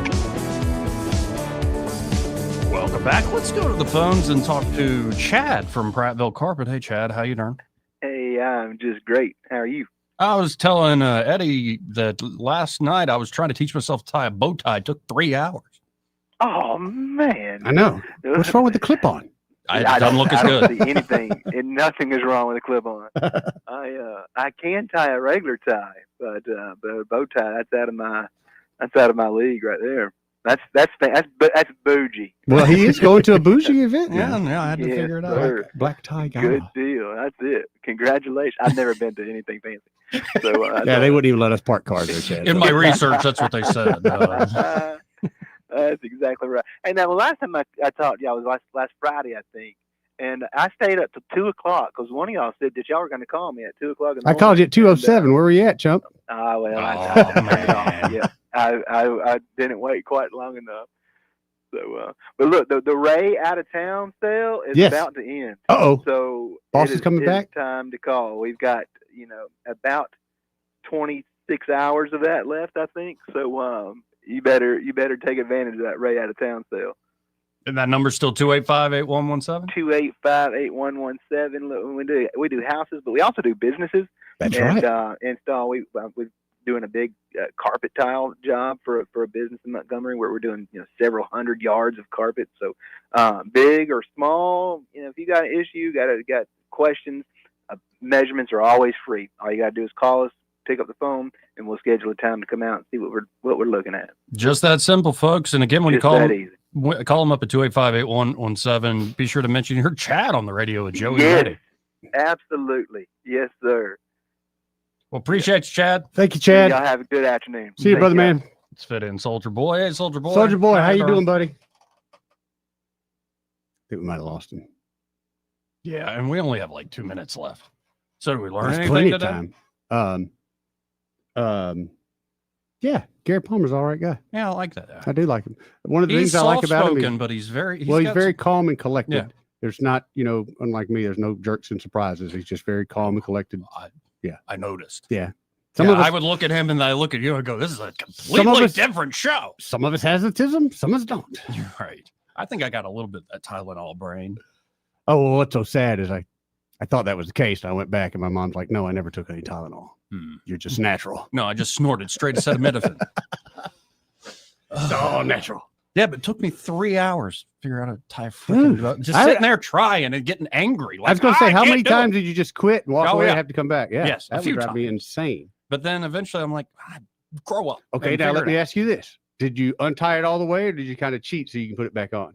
No, I untied it all the way. Oh, Mhm. all right. Okay. Yeah, one side longer, that one over, up, under, pull it back, tighten it down. Then you bring the side that's still hanging up, kind of create the bow tie shape, bring the other side down, then pinch the bow tie shape around that thing you brought down, fold that thing you brought down up on itself and put it through a little loop in the back with the kind of the folded part going through. And then the two loop parts is what tighten it. You've got the bow tie. Tying a bow tie. Yeah, what you call it. Yeah. Okay. Kind of getting graphic there for a minute. What are you talking about? I didn't know that was the over and double and flipping it down and rubbing it down. How would you tie a bow tie? Just go clip? No, I get the one with the stretchy. Stretchy thing? Yeah. Oh, yeah, with the band? Yep, that's what I get. Yeah, it's otherwise known as a choke collar. That's the one. Yeah. Anyway. Well, I'm looking forward to that. I think that's going to be a good event for you to go to, but I'm honestly looking forward to the photos. Yeah. Because you photo very well. Yeah, the 1819 News second annual gala event. Tucker Carlson keynoting it. Looking forward to meeting Tucker. Are you going to do your approach with Tucker? Is it going to be like a low five, a high five? I'm going to offer him help. I was hoping you'd do the gun. No, I already have it. Oh, I'm going to offer him. And by the way, if you need a lip pillow, I got one for you, Tucker. Are you going to go away with the guns? Can we bring out the guns? Shooter. No. I want you to leave an impression on the guy. No, I'm more just gonna say what's up. By the way, if you need one, I got one. No, I think that's good though. That's good. Just a you let me know you're thing. down. Yeah, fun stupid thing. Yeah, because good. I think I am just like him. I always have one. Yeah, even when I'll fall asleep with these things. In and he's talked about it as well. I gave one to a girl not too long ago, and she liked it. And I was like, "Yeah, but the thing is, you look like you got a dip in, so it's not working for you, honey." Although we are Alabama. Well, anyway, yeah, there are some ladies that like to put in that horseshoe. Yeah. What are you, a lineman for Alabama Power? Exactly. What the heck is that? You ever put in a horseshoe? Put a big wadded shoe? What's up, baby? Actually, yeah. Apparently, my great grandmother used to do that. Oh yeah, the spittoon. How about snuff? And my great grandmother was a snuffer, and she would cheat like the devil at spades playing cards, and everybody knew it. But she was good at it. Did she cheat, Joe, or did she just win all the time? She just won all the time by cheating, and she was good at it too. Have an extra card always on her or something like that. It's just hilarious. Anyway, we got to get out of here. Happy hour's next. Broadcasting from the Riverside Chevrolet Master Control Center, this is WACV Cusana, News Talk 93.1 FM. When it's Chevy, it's Riverside. With SRN News, I'm Bob Agnew in Washington.